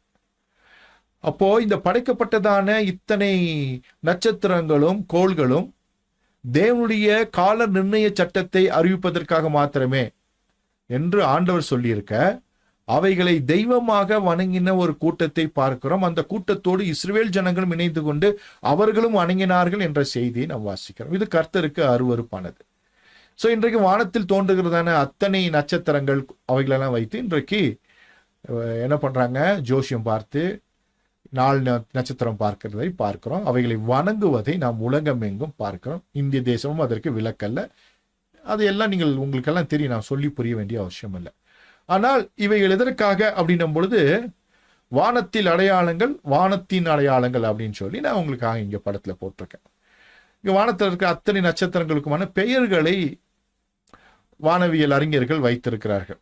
ஆக்டரஸ், ஆக்ரஸ், அப்புறம் செஞ்சுரி பி அப்படின்னு சொல்லி நிறையா, யூஐ ஸ்க்ரூட்டி அப்படின்னு சொல்லி நிறையா, ஒமேகா நெபுலா அப்படின்னு எல்லா விதமான இந்த நட்சத்திரங்களுக்கும் பெயர் வைத்திருப்பதை பார்க்கிறோம். அதாவது இன்றைக்கு இருக்கிற அறிவியல், அஸ்ட்ரானமி பெயர் கொடுத்து வைத்திருப்பதை பார்க்கிறோம். வெறுங்கண்களிலே இரவு வேளையில இவ்விதமாக நாம் பார்க்கும் பொழுது நட்சத்திரங்கள் எல்லாம் நமக்கு தெரிகிறது. இவெல்லாம் எதற்கு என்ன அப்படின்லாம் நமக்கு புரியாது. ஆனால் ஒரு சிலருக்கு அது புரியும். அதாவது மீனவர்கள் அவங்க கடல்ல மீன் பிடிக்க போகும்பொழுது நட்சத்திரங்களை வைத்துதான் போன வாரம் எங்க மீன் பிடிச்சாங்கன்னு கண்டுபிடித்து அங்க போய் மீன் பிடிச்சிட்டு வருவதை பார்க்கும். சில அடையாளங்களுக்காக இந்த நட்சத்திரங்களை பயன்படுத்துகிறார்கள். பழைய ஆட்கள் தங்களுடைய நிலத்திற்கான அடையாளமாக கூட நட்சத்திரங்களை வைத்து அவர்கள் நிலத்தை அடையாளம் காட்டின நிகழ்வுகள் எல்லாம் இருக்கிறது. ஸோ நமக்கு இந்த நட்சத்திரங்களை பொறுத்தளவிற்கு ஒன்றும் தெரிய வாய்ப்பே இல்லை. இந்த 50 ஆண்டுகளில் கிறிஸ்தவர்களை பொறுத்தளவுக்கு இந்த நட்சத்திரங்களுக்கு அவர்களுக்கும் எந்த தொடர்புமே இல்லை. அதை குறித்ததான அறிவு இல்லை. ஒருவேளை அந்த டிபார்ட்மெண்ட் படிச்சிருந்து தொழில் ரீதியாக கற்றுக்கொண்டவர்கள் மாத்திரமே இவைகளை குறித்த அறிவு இருக்கிறது, மற்றவர்களுக்கு இல்லை. ஆனால் வேதாகமத்திலே இவைகள் முக்கியப்படுத்தப்பட்டிருக்கிறன. தேவனுடைய கால நிர்ணய சட்டத்தில் தேவனுடைய திட்டங்களை நமக்கு இது வெளிப்படுத்துகிறதா இருக்கிறது என்பதை மறந்துவிடக்கூடாது. ஏன்னா யோபு புஸ்தகத்துல வாசிக்கும் பொழுது ஆண்டவர் அங்க யோபுட்ட கேட்பாரு, ஆர்மீன் நட்சத்திரத்தின் சுகித சம்பவத்தை இன்னைக்கு கூடுமோ, அல்லது மிருக சீரிசத்தின் கட்டுகளை அவிழ்ப்பாயோ, ராசிகள் எதிர்ந்த காலத்தில் வர பண்ணுவாயோ, துருவ சக்கர நட்சத்திரங்களை அது சேர்ந்த நட்சத்திரங்கள் வழி நடத்துவாயோ, வானத்தின் நியமங்களை நீ அறிவாயோ, அது பூமியை ஆளும் மாளிகை நீ திட்டம் பண்ணுவாயோ அப்படின்னு அங்க சரமாரியான கேள்விகளை யோபு கிட்ட கேட்பார். அப்பொழுதே நமக்கு தெரிஞ்சிருக்கணும், இவைகள் எல்லாமே தேவன் வைத்திருக்கிற கால நிர்ணய சட்டத்திற்கு வைத்திருக்கிற தன்னுடைய திட்டத்தை வெளிப்படுத்துவதற்காக கர்த்தர் வைத்திருக்கிற அற்புதமான விஷயங்கள். ரொம்ப அற்புதமா வானத்தில் வச்சிருக்காரு. அவைகள் கடவுள்கள் எல்லாம் அல்ல, சிலர் வணங்குவதை போல அவைகள் தெய்வத்திற்கு நிகரானவைகள் அல்ல, அவைகள் படைப்புகளை இன்றைக்கு வணங்குவதை பார்க்கிறோம். ஆனால் இந்த படைப்புகள் தேவனுடைய திட்டத்தை, தேவனுடைய எதிர்கால திட்டத்தை, பூமியை ஆளுவதற்காக கர்த்தர் வைத்திருக்கிற ஒரு பிளானை சொல்லுகிறது என்பதை நாம் பார்க்கிறோம். ஸோ இது குறித்ததான அறிவு நமக்கு வேணும். ஸோ இன்றைக்கு 12ஆம் அதிகாரத்தை பார்க்கிறபடினாலே இவைகளை சொல்லிக் கொடுக்க வேண்டிய ஒரு கட்டாயத்துக்குள்ள இருக்கிறேன். என்னுடைய பழைய ஸ்டூடெண்ட்ஸ் இதை குறித்ததான வகுப்புகளில் பங்கு பெற்றிருப்பீங்க, உங்களுக்கு தெரிஞ்சிருக்கும். நிறைய பேர் புதிதாக இருக்கிறபடினால அவர்களுக்காக இதை நான் நடத்துகிறேன். பழைய ஸ்டூடெண்ட்டுக்கு ரீகேப் மாதிரி இருக்கும், புதியவர்களுக்கு இது முற்றிலும் புதிய காரியமாக இருக்கும். பரிசுத்த ஆவியானவர்களுக்கு விலக செய்வாராக. ஸோ வேதத்தில் சொல்ற அருமீன் நட்சத்திரம் எப்படி இருக்கும்னு பார்த்தா இப்படிதான் இருக்கும். ஸோ வானத்தில் பார்க்கும்போது ஒரு நட்சத்திர கூட்டம் இருக்கிறது. அந்த நட்சத்திர கூட்டத்தில் இருக்க இந்த கூட்ட அமைப்புக்கு அருமீன் நட்சத்திரம், இதோடைய சுகிர்த சம்பத்தை பிரிப்பாயோ அல்லது அதை பிரிச்சிருவியா அப்படின்னு ஆண்டவங்க யோபுட்டு கேட்கறதை பார்க்கிறோம். ஸோ ஒருவேளை வெறுங்கண்களை பார்க்கும் பொழுது இவ்விதமாக அந்த நட்சத்திரங்கள் தெரியும். அதே போல மிருக சீரீசம் அப்படின்னு சொல்லியிருந்துச்சு இல்லையா, மிருக சீரீசம், அந்த மிருக சீரீசத்துடைய அணிவகுப்பு நீங்க பாக்குறீங்க. ஒரு பக்கம் கோடு போட்டிருக்கு, அதை பார்த்தா அந்த இணைப்புகளை பார்த்தால் தெரிந்து கொள்ளலாம். அதே போல துருவ நட்சத்திரம் ஆர்க்டரஸ் அப்படின்னு சொல்லுவோம். துருவ நட்சத்திரமும் இங்கே நீங்க பார்க்கலாம். அது கீழே சாட்டன், ஸ்பிகா, அன்டாரஸ் அப்படி போட்ட நட்சத்திரங்களும் பெரிதாக தெரிவதை நீங்க ஸ்கிரீன்ல பார்க்கலாம். அதே போல மெசரோத் அப்படின்னு சொன்னா ராசிகளை அதற்கு காலத்தில் வர பண்ணுவாயோ அப்படின்னு மெசரோத் என்ற வார்த்தை ஆங்கில வேதாகம் பயன்படுத்தப்பட்டிருக்கும். சூரியன், பூமி, அதை சுற்றிலும் இருக்கிறதான அத்தனை நட்சத்திர கூட்டங்கள். சும்மா ஒரு படத்துக்காக நான் போட்டிருக்கேன். வெறுங்கண்களை பார்க்கும் பொழுது லட்சக்கணக்கான கோடிக்கணக்கான நட்சத்திரங்கள் தெரியும். இந்த நட்சத்திரங்கள் எல்லாம் எப்படி என்ன அப்படின்ற அறிவெல்லாம் நமக்கு இல்லை. இன்னைக்கு சில முக்கியமான விஷயங்களை சொல்லித்தரப்போகிறேன். அதற்கு ஆதாரமாக நிறைய என்ன இருக்குன்னா விஷயங்கள் இருக்குது. ஒன்று என்ன அப்படின்னா, சாஃப்ட்வேர் மூலியமாவே இன்னைக்கு என்ன பண்ணலாம், வானத்தில் இப்பொழுது எங்கெங்க நட்சத்திரங்கள் என்ன இருக்குன்னு பார்க்க முடியும். அது ஸ்டெல்லேரியம் அப்படின்ற ஒரு சாஃப்ட்வேர் இருக்கு. ஸ்டெல்லேரியம் அப்படின்னு சொல்லி நாசாவுடைய ஒரு சாஃப்ட்வேர். அதாவது அஸ்ட்ரானமிக்காக, அதாவது மேல இருக்க அஸ்ட்ராலஜிக்காக இல்ல, அஸ்ட்ரானமிக்காக. அஸ்ட்ரானமினா வானவியல், அஸ்ட்ராலஜினா ஜோதிடவியல். அஸ்ட்ரானமிக்காக வானவியலுக்காக உருவாக்கப்பட்ட ஒரு சாஃப்ட்வேர் இருக்கு. அது பேர் என்னன்னா ஸ்டெல்லேரியம். இந்த ஸ்டெல்லேரியம் சாஃப்ட்வேர் மூலியமாக நாம் பார்க்கும் பொழுது நிறைய விஷயங்களை நாம் தெரிந்து கொள்ள முடியும். அவைகளில் எந்தெந்த நட்சத்திரம் எங்கே இருக்குது நம்ம பார்த்தாலும், இப்போ துருவ நட்சத்திரம்னு சொல்லியிருக்கு, நிறைய நட்சத்திரங்கள் குறித்து சொல்லியிருக்குல்ல, அதெல்லாம் பார்க்க போகிறோம். கொஞ்ச நேரத்துக்கு அப்புறம் உங்களுக்காக அந்த சாஃப்ட்வேரை நான் போட்டு உங்களுக்கு எந்தெந்த நட்சத்திரம் எங்கே இருக்குன்னு காமிக்க போகிறோம், லைவ் ஷோ காமிக்க போகிறேன். இன்னைக்கு இந்த டேட்டில் அந்த நட்சத்திரம் எப்படி இருக்க போகிறது, இன்னொரு அடுத்த வருஷம் எப்படி இருக்க போகிறது, இதுக்கு முன்பாக எப்படி இருந்துச்சு ஒரு லைவ் ஷோ காமிக்கிறேன். ஸோ அதுக்கு முன்பாக இதை அப்படியே பார்த்து தெரிந்து கொள்ளுங்க. ஸோ உலகளாவிய அளவில் எல்லா இனங்களும், எல்லா விதமான ஜாதிகளும் இந்த வான சாஸ்திரத்தை குறித்துதான அறிவை பெற்றவர்களாக இருக்கிறாங்க. முதல்ல உலகத்துல ரெக்கார்டிக்கல இருக்கிறதான இந்த வானவியல் சாஸ்திரம் எதுனா மிஸ்ராயிம் என்கிறதான பழங்கால தேசமான எகிப்து தேசத்தினுடைய அந்த பிரமிடுகளில் அவருடைய கட்டிட கலைகளுக்குள்ளாக இந்த நட்சத்திர கூட்டங்களை குறித்ததான வரைபடங்களை பார்க்க முடியும். இங்க பார்த்தீங்கன்னா அந்த டோம்ல மேல அந்த வானத்தினுடைய அந்த விஷயங்களை அங்க போட்டிருக்காங்க. அதுக்கு நடுவில் பார்த்தீங்கன்னா அங்கே நட்சத்திரங்கள் எல்லாம் கோடு போட்டு ஒரு கற்பனை உருவங்களை உருவாக்கி அங்கே அந்த உருவங்களை கொடுத்து வைத்திருப்பதை பார்க்கிறோம். ஸோ வானத்தில் எப்பொழுதுமே ஒரே போல அமைப்புகள் இருக்க போவதில்லை, மாறிக்கொண்டே இருக்கும். அவைகள் அப்படியே அவர்கள் என்ன பண்ணியிருக்காங்க, அன்றைக்கு அதை பயன்படுத்தி இதன் மூலமாக உலகத்தை கட்டுப்படுத்த, ஜனங்களை கட்டுப்படுத்த அவர்கள் திட்டம் பண்ணி நடைமுறைப்படுத்தி ஜோதிடம் மூலமாக ஜனங்களை கட்டுப்படுத்தினதை வரலாறு சொல்லுகிறது. தேவன் எதற்காக இதை படைத்தாரோ அந்த நோக்கத்தை விட்டு ஜனங்களை கட்டி வைக்க, இந்த உலகத்தை தன்வசப்படுத்துவதற்கு எகிப்தியர்கள் பயன்படுத்தினார்கள். ஆனால் இன்றைக்கு எகிப்தியர்கள் எகிப்து தேசத்தில் இல்லை. இன்றைக்கு எங்க சீனாய் பெனின்சுலால இருந்து, அதே போல அரபி தேசத்திலிருந்து புலம்பெயர்ந்தவர்கள் தான் இன்றைக்கு எகிப்து தேசத்தில் இருக்கிறார்கள். அப்படி உலகத்தை ஆள வேண்டும் என்று நினைத்து இந்த ஜோதிடவியலை மிகப்பெரிய அளவில் உலகில் பரப்பின பழங்கால தேசமான மிஸ்ராயிம் என்கிறதான எகிப்து தேசத்தில் இன்னைக்கு உண்மையான எகிப்திய ஜனங்கள் இல்லை. அவர்கள் எல்லாம் நாடோடிகளாக இருக்கிறார்கள். உலகத்தை ஆள நினைத்தவர்கள் இன்றைக்கு நாடோடிகளாக இருக்கிறார்கள். அந்த தேசத்தில் இருக்கிற அத்தனை பேருமே அந்த தேசத்தினுடைய பூர்வக்குடி மக்கள் அல்ல. ஏனென்றால் எகிப்தர்களை பொறுத்தளவிற்கு அவர்கள் நம்மை போன்ற கருப்பு இனத்தை சார்ந்தவர்கள். ஏனென்றால் கிளியோபெட்ரா வரலாற்றில் வாசித்திருப்பீங்க, கருப்பழகின்னு தான் சொல்லியிருக்கோம். ஸோ அவர்கள் கருப்பு நிறத்தை சேர்ந்தவர். இன்றைக்கு இருக்கிற எகிப்தியர்கள் வெள்ளை நிறத்தை சேர்ந்தவர்கள், அதாவது அரபி இனத்தை சேர்ந்தவர்கள் என்பதை மறந்துவிடக்கூடாது. சரியா? ஓகே, அப்படி தெரிந்து கொள்வதற்காக. ஸோ அப்படின்னு இப்படிலாம் உலகத்தை ஆளணும்னு நினைச்சவங்களாம் என்ன ஆயிட்டாங்க, ஆண்டவங்களால என்ன பண்ணாருன்ற செய்தியை புரிந்து கொள்வதற்காக.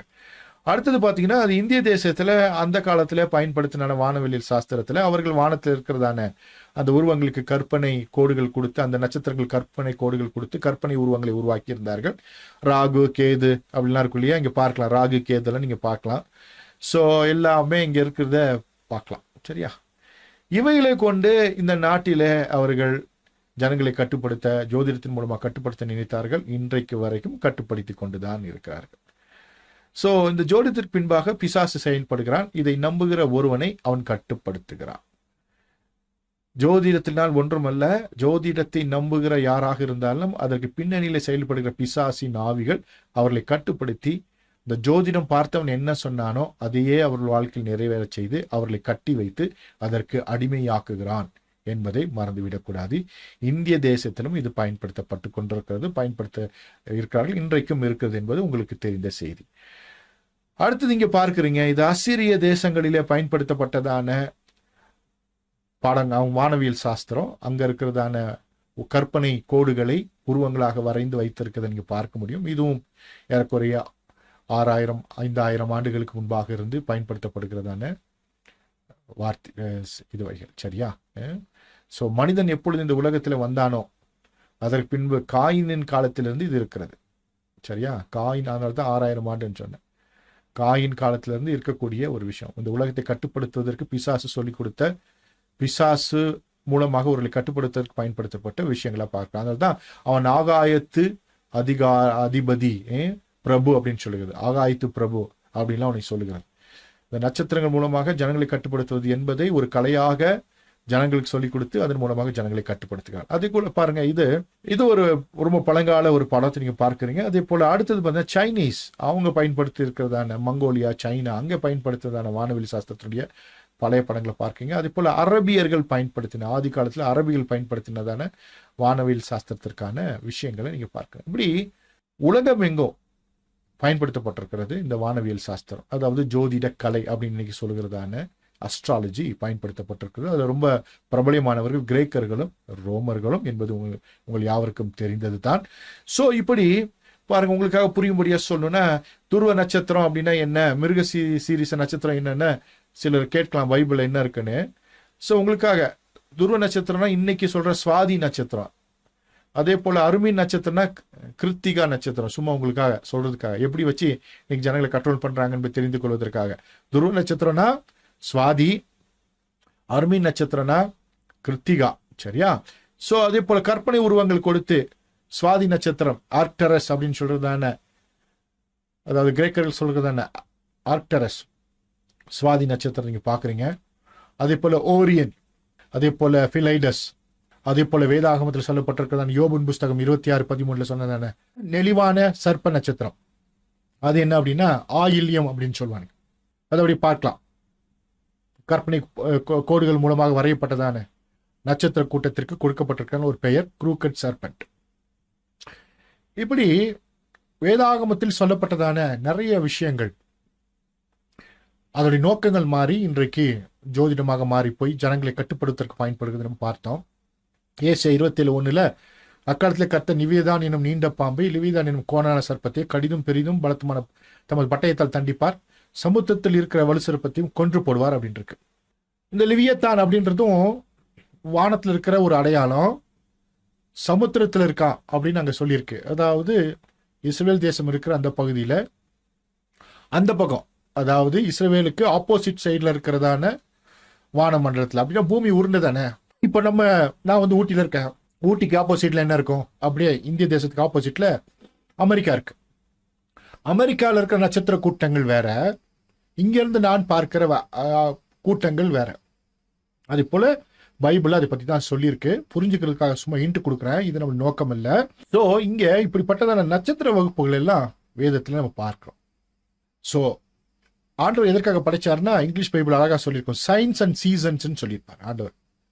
இவையெல்லாம் அடையாளங்களாகவும் காலங்களாகவும் இருப்பதற்காகத்தான்.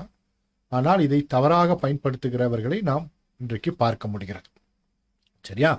இப்போ வேதத்துக்கு வரும்பொழுது மத்தேயு 2:1 வரும்பொழுது, ஏரோது ராஜாவின் நாட்களில் யூதேயுள்ள பெத்லகேமில் இயேசு பிறந்த பொழுது கிழக்கிலிருந்து சாஸ்திரிகள் எருசலேமுக்கு வந்து, யூதருக்கு ராஜாவாக பிறந்திருக்கவர் எங்கே? கிழக்கிலே அவருடைய நட்சத்திரத்தை கண்டு அவரை பணிந்து கொள்ள வந்தோம். For we have seen his star in the east அப்படின்னு இங்கிலீஷ் பைபிள் இருக்கு. கிழக்கிலே அவர் நட்சத்திரத்தை கண்டு அவரை பணிந்து கொள்ள வந்தோம் அப்படின்னு சொல்லி இந்த சாஸ்திரிகள் சொல்றாங்க. சயின்ஸ் அண்ட் சீசன்ஸ் அப்படின்னு பார்த்தோம் இல்லையா? சயின்ஸ் அண்ட் அடையாளங்களும் காலங்களும் அப்படின்னு நம்ம பார்த்தோம். ஸோ இங்க இந்த சாஸ்திரிகள் வந்து கிளியரா சொல்வதை பார்க்க போறோம். அது ஒரு பழமொழிமா காமிக்கிறேன். இப்போ இஸ்ரேல் தேசம் சின்ன ஒரு டாட் ரெட் கலர்ல அது வட்டம் போட்டிருக்கேன். அங்க வந்து பாத்தீங்கன்னா ஒரு காம்பஸ் போட்டிருக்கேன். கிழக்குன்னு பொழுது பாத்தீங்கன்னா எந்த பக்கம்னா அப்படியே பாருங்க, சைனால இருந்து, சரியா, சைனா, இந்தியா, அதே போல ஈரான், ஈராக், சவுதி, இதெல்லாம் வந்து பாத்தீங்கன்னா கிழக்கு தான். இப்போ சாஸ்திரிகள் என்ன பண்றாங்க, கிழக்கு பக்கத்துல இருந்து அவர் நட்சத்திரத்தை பார்த்து மேற்கு பக்கம் வந்திருக்கிறாங்க. இந்த மேப்ல பாத்தீங்கன்னா உங்களுக்கு தெரியும், இமீடியட்டா இஸ்ரேவேலுக்கு எல்லோ கலர்ல இருக்குது இஸ்ரேவேல். இமீடியட்டா அதற்கு கிழக்கு பக்கம் என்ன இருக்குன்னா Jordan, Saudi Arabia, Iraq, Iran, Kuwait, அதுதான் இருக்கு. சரியா? நல்லா பார்த்துக்கொள்ளுங்க. ஸோ இங்க இருந்து சாஸ்திரிகள் வந்து என்ன பண்றாங்கன்னா, கிழக்கு நட்சத்திரத்தை பார்த்து கிழக்கு பக்கம் போகாம மேற்கு பக்கம் வந்திருக்கிறாங்க. நல்ல கவனமா கேட்கணும். அப்புறம் அவருடைய நட்சத்திரத்தை எங்க பார்த்திருக்காங்க? கிழக்குல அவங்க பார்த்ததா அவங்க சொல்றாங்க. ஆனா நம்முடைய வேதகத்தில் இன்னொரு குறிப்பு இருக்கும், நட்சத்திரம் வழிகாட்டினது, வீடு வரைக்கும் வந்தது அப்படின்ற ஒரு குறிப்பை வாசித்திருப்பீங்க. அது ஒரு எக்ஸ்ட்ரா ஆர்டினரி ஒரு குறிப்பு. ஆனால் வேத வசனம் என்ன சொல்லுகிறதுனா, புரிகிற விதமாக கிழக்கிலே சாஸ்திரிகள் அவருடைய நட்சத்திரத்தை கண்டார்கள். அவருடைய நட்சத்திரம் என்னன்றதை நம்ம பார்க்க போகிறோம். இயேசு கிறிஸ்துவினுடைய நட்சத்திரம் என்ன என்பதை நாம் பார்க்க போறோம். எந்த அணிவகுப்பு என்பதை பார்க்க போகிறோம். ஸோ இதற்கு முன்பாகவே இதை குறித்த தீர்க்கதரிசன வசனம் ஏசாயா 7:10 இருக்கு. ஆகாசை பார்த்து ஆண்டவர் கேட்க சொன்னாரு, ஆழத்திலிருந்தாவது உன்னத்திலிருந்தாவது ஒரு அடையாளத்தை கேளு அப்படின்னு கேட்டாரு. அவன் கேட்க மாட்டேன்ட்டான், நான் கர்த்தரை பரிச்சு பார்க்க மாட்டேன்னு சொல்லிட்டான். அப்போ ஆண்டவரே ஒரு அடையாளத்தை கொடுக்குறாரு. அப்போ ஆண்டவர் எங்க இருந்து அடையாளத்தை கொடுப்பாரு? ஆழத்தில் இருந்தா உன்னதத்தில் இருந்தான்னா உன்னதத்தில் இருந்தா கொடுத்திருக்கிறாரு. அதனால்தான் ஒரு கன்னிகை கர்ப்பவதியாக்கி ஒரு குமாரனை பெறுவாள், அவளுக்கு இம்மானுவேல் என்று பெயரிடுவாள்.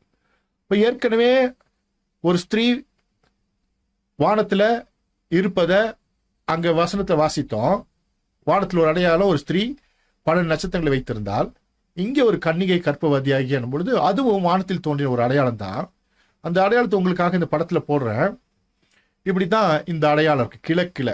என்ன அப்படின்னா, கீழே நிலவு, ஒரு நட்சத்திர அணிவகுப்பு அப்படியே இருக்கு. இது என்னன்னு நமக்கு தெரியாது, ஏன்னா வானசாஸ்திரம் நமக்கு தெரியாதனால நமக்கு தெரியாது. அஸ்ட்ராலஜியும் தெரியாது, அஸ்ட்ரானமியும் தெரியாது, ரெண்டுமே நமக்கு தெரியாது இல்லையா? ஸோ தெரிஞ்சவங்க இருந்தீங்கன்னா இது ஈஸியாக புரிஞ்சுக்கோங்க. ஸோ இந்த நட்சத்திர அணிவகுப்பு இருந்தா கிழக்குல எப்படி தோன்றுனா மேற்கில் இருக்கிறதான இந்த இஸ்ரேல் தேசத்துல மேசியா பிறப்பார். இதுதான் மேசியாவின் நட்சத்திரம் அப்படின்னு சொல்லுவாங்க. இது வானவியல் சாஸ்திரம் படிச்சவங்களுக்கு மாத்திரமே புரியக்கூடிய விஷயம். ஏன்னா அந்த காலகட்டத்தில் கல்தேயர்கள் தான் இதுல சிறந்தவர்களாக இருந்தாங்க. கல்தேயர்கள் எங்க இருந்தாங்க? ஈரான், ஈராக்ல இருந்தாங்க. அவர்களுக்கெல்லாம் தலைவனை யார் இருந்தது? தானியேல் இருந்தான். அப்போ இவர்கள் தானியேல் மூலமாக அறிந்து கொண்ட விஷயங்களாகத்தான் இது இருந்திருந்திருக்க வேண்டும். அதனாலதான் கிழக்குல இருந்து அவர்கள் வருகிறார்கள். அதனால நம்பாளுங்க சொல்லிட்டாங்க இந்தியாவில இருந்து வந்தாருங்களா சொல்லிட்டாங்க, அது கற்பனை கதை. சரியா? சோ கல்தேயர்கள் தான் வான சாஸ்திரத்தில் சிறந்தவர்கள். அங்கிருந்தான் கிழக்கு என்னும் பொழுது அது ஈரான், ஈராக் தான். அங்கிருந்து வந்த பொழுது அவள் கிழக்குல பார்த்து மேற்குல அவர் சந்திக்க வந்தாங்க. கிழக்குல பார்த்த நட்சத்திர அணிவகுப்பு இதுதான். அதில் பார்க்கும் பொழுது பார்த்தீங்கன்னா இங்கே ஒரு ஒரு கூட்டம் இருக்கு, அதை அப்படியே கோடுகள், கற்பனை கோடுகள் போது இணைக்கும் பொழுது விர்கோ என்கிறதான ஒரு பெயர் வருது. ஸ்பிக்கா அப்படின்ற ஒரு கீழே ஒரு நட்சத்திரம் இருக்கு, அதோட சேர்ந்து விர்கோ என்ற நட்சத்திரத்தோடு, இந்த 2 நட்சத்திரத்தோடு இணைத்தால் ஒரு கற்பனை உருவம் வருகிறது. இந்த கற்பனை உருவத்திற்கு ஒரு மாடலான உருவம் கொடுத்தீங்கன்னா இதுதான் ஒரு கன்னிகை. இப்படி வானத்தில் தோன்றுகிறதான ஒரு நட்சத்திர கூட்டம். இந்த நட்சத்திர கூட்டத்திற்கு மேலாக பார்த்தீங்கன்னா என்னெல்லாம் இருக்குன்னா, இப்போ பார்த்தோம் அந்த பெட்யூலா அப்படின்ற அந்த கன்னி நட்சத்திரம். அதுக்கு மேல தலைக்கு மேல அரியல் என்கிறதான சிம்ம ராசின்னு சொல்லுவாங்க, அதுக்கு ஒரு 12 நட்சத்திரம். அதே போல ரெகுலஸ் என்கிறதான மகா நட்சத்திரம், வியாழன், ஹாசாடிக் நீபுல சொல்லுவாங்க வியாழன். இப்படி நேர் வகுப்பில் வந்தா மேசியா இஸ்ரவேலில் பிறப்பார் என்பது அடையாளம். அது உங்களுக்காக படத்துல காமிக்கிறேன், இங்க பாத்தீங்கன்னா உங்களுக்கு புரிஞ்சிடும், அது இன்னும் கூட போட்டுறேன். ஸோ இப்படி ஒரு அடையாளம் தோன்றினால், கிழக்கிலே தோன்றினால் மேற்கிலே இருக்கிறதான இஸ்ரவேலில மேசியா பிறப்பார். அப்போ இந்த அடையாளங்கள்லாம் தேவனுடைய திட்டத்தை வெளிப்படுத்துவதற்காகவே தவிர ஒரு தனி மனிதனுடைய வாழ்க்கையை குறிப்பதற்காக அல்ல. இதை பிசாசு எவ்விதமாக தரம் தாழ்த்தி ஜனங்களை கட்டுப்படுத்துகிறார் என்பதை நீங்கள் புரிந்து கொள்ள வேண்டும். வானத்தில் வைத்திருக்க அத்தனை நட்சத்திரங்களும் தேவனுடைய திட்டங்களை விவரிப்பதற்காக மாத்திரமே தவிர அது மனிதனுக்கானது அல்ல, ஜோதிடத்திற்கானது அல்ல. பிசாசு இதை பயன்படுத்தி இருக்கிறார் என்பதை தெரிந்து கொள்ளும். அதனால தான் வேதத்தில் இவைகளெல்லாம் வாசிக்கிறோம். இந்த அணிவகுப்பு நடந்தா இயேசு கிறிஸ்து பிறப்பார். இந்த அணிவகுப்பு நடந்த போது ஆண்டவராகிய இயேசு கிறிஸ்து பிறந்தார். இப்படி இது அடிக்கடி நடக்குமானா உலக வரலாற்றில் ஒரு முறை தான் நடந்திருக்கிறது. இப்படி ஒரு அணிவகுப்பு சும்மா வருஷம் மாசம் நடக்காது. இதுவரைக்கும் வரலாற்றில் ஒரே ஒரு முறை தான் இந்த அணிவகுப்பு நேர்கோட்டில் இந்த நட்சத்திரங்கள் வந்திருக்கின்றன. வந்த பொழுது மேசியா பிறந்தார். நாம் பார்த்தோம், வானத்தில் ஒரு ஸ்திரீ, அதே போல ஒரு ஸ்திரீ தோன்றினாள். அவளுடைய தலையில் 12 நட்சத்திரங்கள் இருந்தது. அவள் சூரியனை அறிந்திருந்தால் பாதத்தின் கீழ் சந்திரன் இருந்தது அப்படின்னு வாசிக்கிறோம்ல. அந்த அடையாளமும் தோன்றப் போகிறது. அதுவும் வரலாற்றில் ஒரு முறை தான் தோன்றப் போகிறது, இதுவரைக்கும் தோன்றவில்லை. 2017 அதே போல அடையாளம் வந்தது, அதையும் நான் காண்பிக்கிறேன். ஆனால் அது சரியாக அடையாளமாக இல்லை. ஏனென்றால் சூரியனை அவள் அணிந்திருக்கவில்லை. அவள் பக்கத்துல சூரியன் இருந்துச்சு. அவள் சூரியன் அணிந்திருப்பாள்னா அவங்க அந்த ஸ்திரீக்குள்ள சூரியன் இருக்கும், அந்த நட்சத்திரத்துக்குள்ள சூரியன் வந்து சேர வேண்டும். அதற்கான விஷயத்தை நாம் பார்க்க போகிறோம். ஸோ இங்க பார்க்கிறோம் ஒரு முக்கியமான விஷயம். வானத்துல ஒரு பெரிய அடையாளம் காணப்பட்டது. ஒரு ஸ்திரீ சூரியன் அணிந்திருந்தால் ஒரு பாதத்தின் கீழ் சந்திரனும் அவள் சிரசின் மேல் 12 நட்சத்திரங்கள் கீழங்களும் இருந்தன அப்படின்னு சொல்லும் பொழுது அந்த அடையாளம் எப்படி இருக்குன்றதை உங்களுக்காக படத்துல இப்ப போட்டிருக்கேன். இங்க போட்டிருக்கும் பொழுது ஒண்ணுமே தெரியல இல்லையா, வெறும் நட்சத்திரமும் ஒரு சூரியன் தெரிகிறது, அது மட்டும் பிரைட்டா உங்களுக்கு தெரியுது, வெஸ்ட் ஈஸ்ட் அப்படின்னு தெரியுது, வெறும் நட்சத்திர கூட்டங்கள் மாதிரி இருக்கிறது. இதை விளக்கும்படியாக உங்களுக்காக என்ன பண்றேன்னா, அந்த சாஃப்ட்வேருக்கு போயிட்டு உள்ள வருவோம், உங்களுக்கு யூஸ்ஃபுல்லா இருக்கும். இந்த ஸ்கிரீனை நான் க்ளோஸ் பண்ணிடுறேன். இந்த ஸ்கிரீனை க்ளோஸ் பண்ணிட்டு அந்த ஸ்கிரீனுக்குள்ள வர போறேன். இப்போ உங்களுக்காக அந்த ஸ்கிரீன் வருது, பார்த்து தெரிஞ்சு கொள்ளலாம். இப்போ இந்த ஸ்கிரீன்ல உங்களுக்காக அப்படியே உங்களுக்காக நான் போடுறேன். பாருங்க, இரவு வேலையாயிருச்சு, அதனால இப்போ உங்களுக்காக இந்த நட்சத்திரங்கள் எல்லாம் தெரிகிறது. இந்த பிரைட்டா தெரியுது வந்து பாத்தீங்கன்னா இப்போ கரண்ட்ல பாக்குறீங்க வானத்துல என்ன நடக்குது அப்படின்றத, நட்சத்திரங்கள் என்ன இருக்குன்றத உங்களுக்காக காமிச்சிட்டு இருக்கிறேன். ஸோ இங்க இந்த நட்சத்திரங்கள் எல்லாம் பாத்தீங்கன்னா இப்ப கற்பனை கோடுகளால் இணைத்திருக்கிறேன். சரியா, பாருங்க, கற்பனை கோடுகளால அப்படியே இணைச்சிருக்கிறேன்.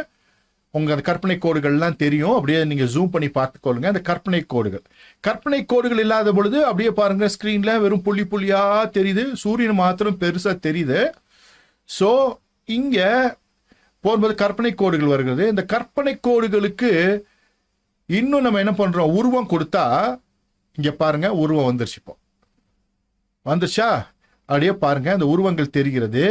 இப்போ நாம காண்பிக்கிறதான இந்த பாத்தீங்கன்னா இங்க பாருங்க, இங்க ஸ்கிரீன்ல பாக்குறீங்க, இங்க வந்து விர்கோ என்கிறதான அந்த கன்னி, வேதாகமத்தில் சொல்லப்பட்டதான கன்னி. மேல இருக்கிறது பாத்தீங்கன்னா எங்க இருக்குன்னா சூரியன் இருக்குங்க, அவர் தலைக்கிட்ட சூரியன் இருக்கு. மேல அந்த 12 நட்சத்திரங்கள், லியோ அப்படின்னு சொல்லுவாங்க, அந்த 12 நட்சத்திரம் இருக்கு. இது எப்பவுமே பூமியில அது நட்சத்திர கோடிகள் இருக்கக்கூடிய விஷயம். இது எப்பவுமே வானத்தில் இருக்கக்கூடிய ஒரு அடையாளம். இது மாறவே மாறாது, நட்சத்திரங்கள் அப்படியே மாறவே மாறாது. ஆனால் இந்த சூரியன் மற்ற சில கூட்டங்கள் மாறிக்கொண்டே இருக்கும். இங்க அப்படியே பார்த்துக்கோங்க, இது அப்படியே இருக்கு பாருங்க. ஒவ்வொரு இந்த இடத்துல பாத்தீங்கன்னா ஒரு பாம்போட ஒருத்தன் கையில வச்சிருக்கிறான். இந்த பக்கம் ஒரு பாம்பு இருக்கிறத உங்களால பார்க்க முடியுது. சரியா? சோ வானத்துல இருக்க அத்தனை அப்படி சுத்தி காமிக்கிறேன் உங்களுக்காக. வானத்துல இருக்கிற அத்தனை விஷயங்களையும் பாருங்க. துருவ நட்சத்திரம் சொன்ன இல்லையா, உர்சா மேஜர் அப்படியே இருக்கு. அப்படியே பார்த்தீங்கன்னா நிறைய கற்பனை கோடுகள் மூலியமாக இணைத்து உருவாக்கப்பட்டதான நிறைய நட்சத்திரங்களுக்கு பார்க்கலாம் உங்களால் பார்க்க முடியும். வானம் முழுவதுமாக கீழையும் மேலேயும் இருக்கக்கூடிய பகுதிகளில் அப்படியே பார்த்தீங்கன்னா ஒரு டிராகன் இருக்குது, பார்க்கலாம். இங்க இருக்கா ஒரு டிராகன் இருக்கு, டிராக்கோ அப்படின்னு இருக்கு. ஸோ இந்த கற்பனை உருவங்களை இது மனிதர்கள் இன்றைக்கு இவர்கள் கொடுத்திருக்கிற பெயர்கள். வேதாகமத்தில் சொல்லப்பட்டதான அந்த அடிப்படையில நாம் இன்றைக்கு பார்ப்பது கடினமான விஷயம். ஆனால் புரிந்து கொள்வதற்காக இவைகளை பயன்படுத்துற இது கிரேக்க, ரோம, ஐரோப்பியர்களால் பயன்படுத்தப்படுகிறதான கற்பனை கோடுகளும் உருவங்களும் இதை அவர்கள் இன்றைக்கு பயன்படுத்தி இந்த உருவங்களுக்கு அவங்க என்ன பண்ணியிருக்காங்க, வைத்து கொண்டு அவங்க எல்லாவற்றையுமே ஆராய்ச்சி செய்யறாங்க. இப்பொழுது வானத்தில் இருக்கிறதான இந்த அடையாளங்களை நீங்க பாக்குறீங்க. சரியா? சோ நாம் இன்றைக்கு பார்த்ததானே இந்த அணிவகுப்புல இந்த ஸ்திரீயுடைய தலைப்பக்கத்துல இந்த நட்சத்திரம் எப்பவுமே வந்துட்டு போயிட்டே இருக்கு. இந்த நட்சத்திரம் என்னைக்கு இந்த தலைக்குள்ள வழியா அந்த பெண்ணுடைய அந்த முதுகுல வந்து சேருதோ, சேர்ந்துச்சுன்னா எப்பொழுதுமே இது வெளியே தான் இருக்கு, இது உள்ள போறதே இல்லை. இத்தனை ஆண்டுகளாக உள்ள போறதே இல்லை. உள்ள போயிருச்சுன்னா இந்த உலகத்துல சபைக்கான முடிவு காலம் என்பதை நாம் அறிந்து கொள்ள. இப்படி அடையாளம் வந்துச்சுன்னா சீக்கிரமா 7 ஆண்டு கால போத்திரம் வந்துரும் என்பதை அறிந்து கொள்வதற்காக உங்களுக்கு போட்டிருக்கேன். இத்தனை நூற்றாண்டுகளாக இந்த சூரியன் நான் காண்பிருக்கிற இந்த இடத்திலேயே இருக்கு. உங்களுக்காக என்ன பண்றேன்னா டேட்டு டைம் மாத்துறேன். எப்போ உங்களுக்காக மாத்துறேன், அப்படியே நீங்க பாருங்க. ஓகே, இதை அப்படி மேல மாத்திக்கிறேன். இப்போ 2023 9ஆம் மாசம் வச்சிருக்கிறேன். இப்போ நம்ம என்ன பண்றோம், இன்னைக்கு 4ஆம் மாசம் இல்லையா? இப்போ 4ஆம் மாசம் போது பாத்தீங்கன்னா சூரியன் இப்போ நம்ம கண்ணுக்கு தெரியல. அதாவது இந்த விர்கோ என்கிறதான இந்த நட்சத்திர கூட்ட பக்கம் சூரியன் வர்றதில்ல.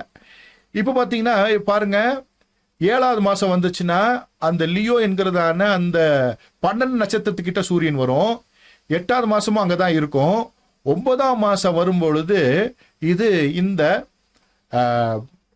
பெட்யூலா என்கிறதான இந்த கன்னி கிட்ட, பெட்யூலாங்கிற கன்னி கிட்ட, இந்த கூட்டத்துக்கிட்ட, விர்கோ என்கிற கூட்டத்துக்கிட்ட சூரியன் வரும். அதுக்கப்புறம் பாத்தீங்கன்னா கீழே வந்துடும். 10ஆவது மாசம் திரும்ப என்ன ஆயிரும்னா கீழே அந்த லிப்ரா பக்கம் போயிடும். அப்படியே போயிட்டே இருக்கும். அப்படி 24ஆம் வருஷம் அப்படின்னும் பொழுது பாத்தீங்கன்னா 24ஆவது வருஷம் இருக்கும்போது பாத்தீங்கன்னா 8ஆவது மாசம் அந்த லியோ கிட்ட வரும். அதே போல 9ஆவது மாசம் எங்க வருது, திரும்பவும் அந்த விர்கோ கிட்ட வருது, கன்னி கிட்ட வருது. ஆனால் அது அந்த கன்னிக்கு பின்னால முதுகு பக்கம் இந்த சூரியன் போவது இல்லை. இப்படியே தான் வருஷம் முழுது போயிட்டு இருக்கு. உங்களுக்கு அப்படியே போட்டே இருக்க பாருங்க. வருஷங்கள் மாறிக்கொண்டே இருக்கு. அவங்க ஸ்கிரீன்லயும் நீங்க பாக்குறீங்கன்னு நினைக்கிறேன். அப்படி பாத்தீங்கன்னா இப்படிதான் மாறிக்கிட்டே இருக்கு. சரியா? இப்படி மாறிக்கொண்டே இருக்கிற இந்த நட்சத்திரம் கொஞ்சம் கொஞ்சமா உள்ள போறத உங்களால பார்க்க முடியும். ஆனா ரொம்ப மைனூட்டா கவனிக்கணும்.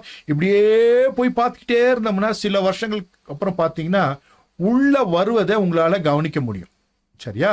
அப்படின்னா ஈஸியா வச்சு நம்ம இயேசு கிறிஸ்து எப்போ வந்துருவான்னு கண்டுபிடிச்சிடலாமே அப்படின்னு நினைச்சீங்கன்னா ஒரு சைக்கிளுக்கு அப்புறம் திரும்ப என்னன்னா கண்டுபிடிக்க இந்த கணக்குகளை வைத்து கண்டுபிடிக்க முடிவது இல்லை. ஏன்னா இந்த கால நிர்ணய சட்டம் கர்த்தருடைய கரத்தில் இருக்கிறது.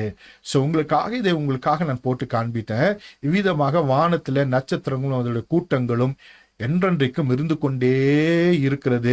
இதை கால குறிப்புக்காகவும் அடையாளங்களுக்காகவும் கர்த்தர் பயன்படுத்தி இருக்கிறார் என்கிறதான அந்த செய்தியை நீங்கள் தெரிந்து கொண்டால் போதும். இது காலங்களையும் அடையாளங்களையும் தெரிந்து கொள்வதற்காக மாத்திரமே தவிர இது வேறொன்றுக்கும் இல்லை. ஸோ கிறிஸ்துவின் வருகையை இது நமக்கு அறிவிக்கிறது. சரியா? ஓகே, ஸோ நம்ம பார்த்தோம் வானத்துல எப்படி இந்த நட்சத்திர அணிவகுப்பு இருக்கு, இன்னைக்கு எப்படி இருக்குன்னு பார்த்தோம். ஆனா இந்த சூரியன் அந்த ஸ்திரீக்கு பின்பாக செல்லவில்லை, அது ஓரத்துல தான் செல்லுது அப்படின்னு நம்ம பார்த்தோம். என்னைக்கு இது உள்ள செல்லுகிறதோ அன்றைக்கு உலகம் 7 ஆண்டு கால உபத்திரத்துக்குள்ளாக செல்லும். உடனே இந்த சாஃப்ட்வேர் டவுன்லோட் பண்ணி நான் எல்லாத்தையும் பார்த்துறேன்னு போய் விறுவிறுக்க பார்த்தாலும் அவ்வளோ சீக்கிரம் கண்டுபிடிக்கலாம் முடியாது. ஆனாலும் ட்ரை பண்ணி பாருங்க. உங்கள் ஆர்வத்தை நீங்க என்ன பண்ணுங்க, இதுல பயன்படுத்தி தெரிஞ்சுக்கொள்ளுங்க. இவைகளை தெரிந்து கொள்ள வேண்டிய ஒரு கட்டாயம். நாம் சர்ப்பத்தை போல வினா உள்ளவர்களாகவும் புறாவை போல கபடற்றவர்களாகவும் இருக்க வேண்டும் என்று வேதவசனம் சொல்கிறது. ஸோ உங்களுக்காக மறுபடியும் இங்க வர பாத்தீங்கன்னா இந்த அடையாளம் 2017ஆம் வருஷம் 9ஆம் மாசம் வந்த பொழுது எல்லாம் என்ன சொன்னாங்கன்னா சபைக்காலம் முடிய போகுது, இது 12ஆம் அதிகாரத்தில் சொல்லப்பட்ட விஷயம் அப்படின்னு சொன்னாங்க. இது பெரிய அளவில் உலகத்தில் இருக்க நிறைய கிறிஸ்தவர்கள் பல வெஸ்டர்ன் தியாலஜிக்காரங்கெல்லாம் பேசினாங்க. ஆனா அவங்க ஒன்றும் புரிஞ்சுக்கல. அந்த சூரியன் அந்த ஸ்திரீக்குள்ள இல்ல, முதுகுல இல்ல, அது வெளியே தான் இருந்துச்சு. ஒரு ஹைப் கிரியேட் பண்ணாங்க. இங்க பாத்தீங்கன்னா சூரியன், கீழே வந்து சந்திரன், இந்த அணிவகுப்பு மேல ஒரு 12 நட்சத்திரம். இந்த 12 நட்சத்திர அணிவகுப்பு 2017 23ஆம் தேதி செப்டம்பர் 23ஆம் தேதி வந்தது அப்படின்னு சொன்னாங்க. ஆனால் சூரியன் வெளியே தான் இருந்துச்சு. ஆனா இந்த 2017 இருந்து இந்த விஷயங்கள் உலகமெங்கும் அதிக அளவுல பார்க்கப்பட்டு நிறைய பேர் இதை வந்து கவனித்து பார்த்து கொண்டிருக்கிறாங்க. எப்படி இயேசு கிறிஸ்து காலத்துல சாஸ்திரிகள் வானத்தை கவனித்து அங்க வந்தாங்களோ அதே போல இந்த 2017 இருந்து இந்த மூவ்மெண்ட் ரொம்ப அதிகமாயிருக்கு. இதை பார்ப்பது, இதே போல நிறைய சாஃப்ட்வேர்ஸ் டவுன்லோட் பண்ணிக்கொண்டு அதை வைத்து ஆராய்ச்சி செய்கிறவருடைய எண்ணிக்கை பெருகி இருக்கிறது. ஸோ தெரிந்து கொள்வதற்காக இதை நான் சொன்னேன். ஆனால் கீழே இருக்கிற இயேசு கிறிஸ்து பிறக்கும் பொழுது வந்த அடையாளம் திரும்ப இதுவரைக்கும் உலகத்துல வரவே இல்லை. இந்த 7000 இயர் பிளான்ல ஒரு முறை தான் இந்த அணிவகுப்பு வந்தது. இயேசு கிறிஸ்து அங்கே பெத்லகேம்ல பிறந்தார். அதே போல இந்த அணிவகுப்பும் வரலாற்றில் ஒரு முறை தான் வரப்போகிறது. அப்படி வந்தால் வானத்தில் தோன்றினால் இங்கே சபை எடுத்துக்கொள்ளப்படும் என்கிறதான ஒரு செய்தியை தெரிந்து கொள்ளுங்கள். இதை வைத்துக்கொண்டு ஆராய்ச்சியெல்லாம் பார்த்து நான் கண்டுபிடிச்சிட்டேன்னு சொல்ற அளவுக்கெல்லாம் போயிடாதீங்க. ஏனென்றால் காலங்களையும் சமயங்களையும் மாற்றுகிறவர் கர்த்தர் என்பதை மறந்துவிடக்கூடாது. எத்தனை பேர் கூட இருக்கிறீங்க? சரியா? இவைகளெல்லாம் உங்களை எண்ணங்களை தூண்டி விடுவதற்கும் தெரிந்து கொள்வதற்குமே தவிர இதை நம்பி இதையே உள்ள போய் சதா இருந்துட்டு கர்த்தரை விட்டுறக்கூடாது. நம்முடைய வாழ்க்கை கிறிஸ்துவோடு இருக்கிறது. நாம் கிறிஸ்துவை அறிந்திருக்கிறோம், நாம் அவருடையவர்களாக இருக்கிறோம். ஏசு எப்போ வந்தாலும் அவர் கூட போயிடுவோம், கவலையப்படாதீங்க. மத்திய வானில் அவர் வந்தாருன்னா நம்ம டேக் ஆஃப் ஆயிடுவோம். அதுக்கப்புறம் இந்த உலகத்தில் என்ன நடக்குதுன்னு பற்றி நம்மளுக்கு கவலையே இல்லை. ஆனால் தெரிந்து கொள்வதற்கு, விஷயங்கள் இவ்வளவு இருக்கிறது என்பதை தெரிந்து கொள்வதற்கு கர்த்தர் உங்களுக்கு உதவி செய்வாராக. சரியா? ஓகே, நம்ம பார்த்தோம் இந்த நட்சத்திர அணிப்பு 2017 இப்படி இருந்துச்சு. ஸோ இதை வைத்துக்கொண்டு உலகத்துல சபை முடிஞ்சிடும்லாம் சொன்னாங்க. ஆனா அது தவறான ஒரு விஷயம். ஏன்னா சூரியன் இன்னும் அந்த ஸ்திரீக்கு பின்னால போல என்பதை நான் சொல்லிக் கொடுத்தேன். அதை தெரிந்து கொண்டீங்க. ஒரு வானத்தில் ஒரு அடையாளம் தோன்றப் போகிறது. கிறிஸ்துவின் காலத்தில் தோன்றின அடையாளத்தை போல இந்த அடையாளம் தோன்றப் போகிறது. அந்த அடையாளத்துக்காக வருங்கால உலகம் காத்திருக்கிறது. நீங்களும் நானும் மறந்து விடலாம். ஆனா ஒரு கூட்டம் இதற்காகவே காத்து கொண்டிருக்கிறது. அது நம்முடையவர்கள் அல்ல, ஒரு எதிராளி கூட்டம் காத்து கொண்டிருக்கிறது. நம்ம இந்த உலகத்தை விட்டு போறத நம்மளை விட பயங்கரமா எதிர்பார்த்து காத்திருக்கிறது யாருன்னா அந்தி கிறிஸ்துவின் ஆட்கள். மறந்து விடக்கூடாது. ஏன்னா நீங்களும் நான் டேக் ஆஃப் ஆனாதான் உலகம் அவங்க கையில போகும். அவங்க இந்த உலகத்தை ஆளுகை செய்ய முடியும். எத்தனை பேருக்கு புரியுது? ஸோ அதனாலதான் கிறிஸ்தவத்தை முழுமையாக எதிர்ப்பதை நாம் பார்க்கிறோம். சரியா? ஓகே, அப்போ நம்ம பார்த்தோம் இந்த வெளிப்படுத்தும் விசேஷம் 12ஆம் அதிகாரம் 1, 5, 6 வசனங்களை மறுபடியும் வாசித்துட்டு நம்ம உள்ள போலாம். ஒரு முக்கியமான விஷயத்தோட முடிக்க போகிறோம். என்ன அப்படின்னா, அன்றையும் ஒரு அடையாளம் வானத்திலே காணப்பட்டது. மறுபடியும் புரிஞ்ச வசனம் தான், தெரிஞ்ச வசனம் தான் வாசிக்கிறேன். ஒரு ஸ்திரீ சூரியன் அறிந்திருந்தால் அவள் பாதத்தின் கீழ் சந்திரனும் அவள் சிறுசன் மேல் 12 நட்சத்திரங்கள் உள்ள கிரீடங்களும் இருந்தன. சகல ஜாதிகளையும் இருப்புக்கோளால் ஆளுகை செய்யும் ஆண் பிள்ளை அவள் பெற்றாள். அவளுடைய பிள்ளை தேவனிடத்திற்கும் அவருடைய சிங்காசனத்திற்கும் எடுத்துக்கொள்ளப்பட்டது. ஸ்திரீயானவள் வனாந்தரத்திற்கு ஓடிப்பண்ணால் அங்கே 1260 நாள் அளவும் அவளை போஷிப்பதற்காக தேவனால் ஆயத்தமாக்கப்பட்ட இடம் அவளுக்கு உண்டாயிருந்தது அப்படின்னு வேதவசனம் சொல்லுகிறது. இதை வைத்து இந்த 7 ஆண்டு கால உபத்திர காலம், அதாவது தானியனுடைய 70வது வாரத்தினுடைய அந்த சார்ட்டை வைத்து சில விஷயங்களை சொல்லி நான் முடிக்க போகிறேன். இங்க ஸ்கிரீன்ல பார்க்கிறீங்க தானியேலின் 70வது வாரம், இந்த 7 ஆண்டு கால உபத்திரம். இதை 3 மையப்புள்ளிகளாக ஏற்கனவே பிரித்து நான் சொல்லி கொடுத்திருந்தேன். முதல் மையப்புள்ளி, 2வது மையப்புள்ளி, 3வது மையப்புள்ளி. இந்த 3வது மையப்புள்ளி தான் ஹர்மகதான் யுத்தத்தோடு முடிவடையும், 1000 வருஷ அரசாட்சி பின்பு ஆரம்பிக்கும் அப்படின்னு நான் ஏற்கனவே ஒரு ஹிண்ட் கொடுத்திருந்தேன். இப்போ முதல் மையப்புள்ளியில என்ன நடக்க போகுது அப்படின்னா, அதாவது பிரசவ வேதனை ஆரம்பிக்கும் திருச்சபைக்கு. பிள்ளை பேரு உண்டாகும். அந்த பிள்ளை தேவனிடத்திற்கு எடுத்துக்கொள்ளப்படும். ஸ்திரீயானவள் வனாந்தரத்திற்கு ஓடி போவார். இந்த 3 விஷயங்கள் இந்த உபத்திரவ காலம் ஆரம்பிக்கும் பொழுது, அந்த 70வது வாரம் ஆரம்பிக்கும் பொழுது நடக்கும். நாம் எடுத்துக்கொள்ளப்படுகிற பிள்ளையா இருந்தால் அதுக்கப்புறம் வர விஷயங்கள் எல்லாம் கவனிக்க வேண்டிய அவசியமே இல்லை. வனாந்திரத்துக்கு ஓடி போகிற சபையா இருந்தா அதுக்கு பின்பு நடக்க போற விஷயங்கள் எல்லாம் கவனமா தெரிஞ்சு கொள்ள வேண்டியதா இருக்கும். கர்த்தர் உங்களுக்கு என்ன உணர்வை கொடுக்கிறாரோ அதுதான் உங்களுடைய எதிர்காலம். சும்மா அவங்களெல்லாம் பார்த்து ஏமாத்த நான் விரும்பல, மற்றவர்களை போல உணர்ச்சி வசப்பட வைக்க விரும்பல. உங்களுடைய உள் மனதில உள்ள உங்களுடைய சிந்தையில கர்த்தர் எதை வைத்திருக்கிறார். நான் இந்த உலகத்திலிருந்து எல்லாருக்கும் சாட்சியாக இருந்து என் ஆயுசு நாட்களை முடித்து நான் வருவேன் அப்படின்னு விரும்புறவங்க நிறைய பேர் இருப்பாங்க. இல்ல, நான் வருகையில நான் போயிடுவேன், அவர் கூட போய் அங்க இருப்பேன் அப்படின்னு நினைக்கிறவங்களும் இருப்பாங்க. 2 கூட்டத்தை சேர்ந்த ஜனங்கள் உலகத்தில் இருக்கிறார்கள், கிறிஸ்தவ சபையில் இருக்கிறார்கள். ஸோ உங்கள் மனசு, உங்களுடைய உள்ளம், உங்களுடைய சிந்தை வேதத்தை வாசிக்கும் பொழுது என்ன சொல்லுகிறது? நான் எடுத்துக்கொள்ளப்படுவேன் என்று விசுவாசிக்கிறதா? இல்லை, நான் இங்கே இருந்து அந்த உபத்திர காலத்திலே தேவனுடைய ஊழியத்தை செய்ய போகிறேன் என்று உங்கள் உள்ளம் சொல்லுகிறதா? அது உங்களுக்கும் உங்கள் ஆண்டருக்குமான உறவு. ஸோ இங்கே இருப்பேன் அப்படின்னு நினைக்கிற நிறைய பேர் ஊழியக்காரங்க தான் இன்னைக்கு பிரபலியமாக என்ன பண்றாங்க, சபை எடுத்துக்கொள்ளப்படக்கூடாது அப்படின்னு பிரசங்கிக்கிறாங்க. எடுத்துக்கொள்ளப்பட்டுருவேன் அப்படின்னு ஸ்ட்ராங்கா நம்புற பல ஊழியக்காரர்கள் சபை எடுத்துக்கொள்ளப்படுகிறத பத்தி பேசுறாங்க. ஸோ ரெண்டு கூட்டத்தையும் நீங்க பாக்குறீங்க. ஆனா நான் சொல்லி கொடுத்துருக்கிறேன், எடுத்துக்கொள்ளப்படுகிற சபையும் இருக்கிறது, இங்கே இருக்கிற சபையும் இருக்கிறது. அதாவது ஜெயம் கொண்டவர்களில் எடுத்துக்கொள்ளப்படுகிறவர்கள் இருக்கிறார்கள், இங்கே வனாந்தரத்துக்கு ஓடி போகிறவரும் இருக்கிறார்கள் என்ற செய்தியை நான் சொல்லிக் கொடுத்திருக்கேன். ஆண்டவர் இயேசு கிறிஸ்து நமக்கு அப்படிதான் சொல்லிக் கொடுத்திருக்கிறார். ஒருவன் எடுத்துக்கொள்ளப்படுவான், ஒருவன் கைவிடப்படுவான் தான் சொல்லியிருக்கிறார். சரியா? ஒருவர்கள் இங்கே இருப்பார்கள் தான் ஆண்டவர் இயேசு கிறிஸ்து நமக்கு சொல்லிக் கொடுத்திருக்கிறார். அதன் அடிப்படையில் நான் சொல்லிக் கொடுத்திருக்கிறேன். ஸோ முதல் ஃபோக்கல் பாயிண்ட், இந்த ஃபர்ஸ்ட் ஃபோக்கல் பாயிண்ட்ல நடக்கக்கூடிய விஷயங்கள், அதாவது தானியேலின் 70வது வாரமான அந்த 7 ஆண்டு கால உபத்திரவ காலம் ஆரம்பிக்கும் பொழுது சபைக்கு ஆரம்பிப்பதற்கு முன்பாக சபைக்கு பயங்கரமான பிரசவ வேதனை உண்டாகும், ஒரு பிள்ளை பேர் உண்டாகும், அந்த பிள்ளை எடுத்துக்கொள்ளப்படும், ஸ்திரீ வனாந்தரத்துக்கு ஓடிப்போவான். அதுதான் முதல் ஃபோக்கல் பாயிண்ட்ல திருச்சபைக்கு நடக்கக்கூடிய விஷயம். 2வது ஃபோக்கல் பாயிண்ட்ல முதல் 3.5 ஆண்டு முடிந்த பின்பு வனாந்தரத்துக்கு ஓடிப்போன ஸ்திரீயை அந்த வலு சர்ப்பம் தேடி கண்டுபிடிக்கும் பொழுது அவளுக்கு 2 சட்டைகள், கழுகுகளின் பெருங்கழுகின் சட்டைகள் கொடுக்கப்படும், அவள் தன்னிடத்திற்கு பறந்து போவாள் என்று வேதவசனம் சொல்லுகிறது. சோ அந்த 2வது ஃபோக்கல் பாயிண்ட்ல சபை பறந்து போய் தன்னை காப்பாற்றிக் கொள்ளும். முதல் 3.5 ஆண்டுகள் ஓடி போய் தன்னை காப்பாற்றிக் கொள்ளும். 2வது அந்த மகா உபத்திரவ காலகட்டத்தில் சபைக்கு பெருங்கழுகின் சிறகுகள் கொடுக்கப்படும், அது பறந்து போய் தன்னை காப்பாற்றிக் கொள்ளும் என்கிற செய்தியை தெரிந்து கொள்ளுங்கள். எத்தனை பேருக்கு புரிஞ்சுச்சா? சோ இது ஒரு ரொம்ப புரிந்து கொள்வதற்கு கடினமான, அதே போல ரொம்ப குரூஷியலான, சில வேளைகளை தடுமாற்றத்தை உண்டாக்குகிற கடினமான ஒரு உபதேசம். ஆனால் இதை புரிய வைப்பதற்கு பரிசுத்த ஆவியானவர் மாத்திரமே நமக்கு உதவி செய்ய முடியும். பரிசுத்த ஆவியானவரின் துணை இல்லாமல் இதை நம்மால் புரிந்து கொள்ள முடியாது. எனவே இன்றைக்கு நீங்கள் கற்றுக்கொண்ட இந்த விஷயத்தை பரிசுத்த ஆவியானவர் உதவியோடு அலசி ஆராய்ந்து பார்த்து நலமானதை பற்றி கொள்ளுங்கள். உங்களுக்கு ஏற்ற செய்தியை நீங்கள் பெற்றுக்கொள்ளுங்கள்.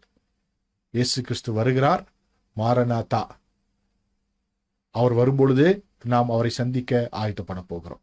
அவர் என்றைக்கு வந்தாலும் நாம் அவரோடு கூட இருக்க போகிறோம். அதில் எந்த மாற்று கருத்துமே இல்லை. நாம் எந்த நிலையில் இருக்க போகிறோம் என்பதை கர்த்தருடைய சன்னிதானத்தில் நீங்கள் முடிவெடுத்துக் கொள்ளுங்கள். கர்த்தர் உங்களை ஆசீர்வதிப்பாராக. கர்த்தராகிய இயேசு கிறிஸ்துவின் கிருபையும் தேவனுடைய அன்பும் பரிசுத்த ஆவியினுடைய ஐக்கியமும் உங்கள் அனைவரோடு கூட இருப்பதாக. ஆமேன். God bless you. Thank you so much.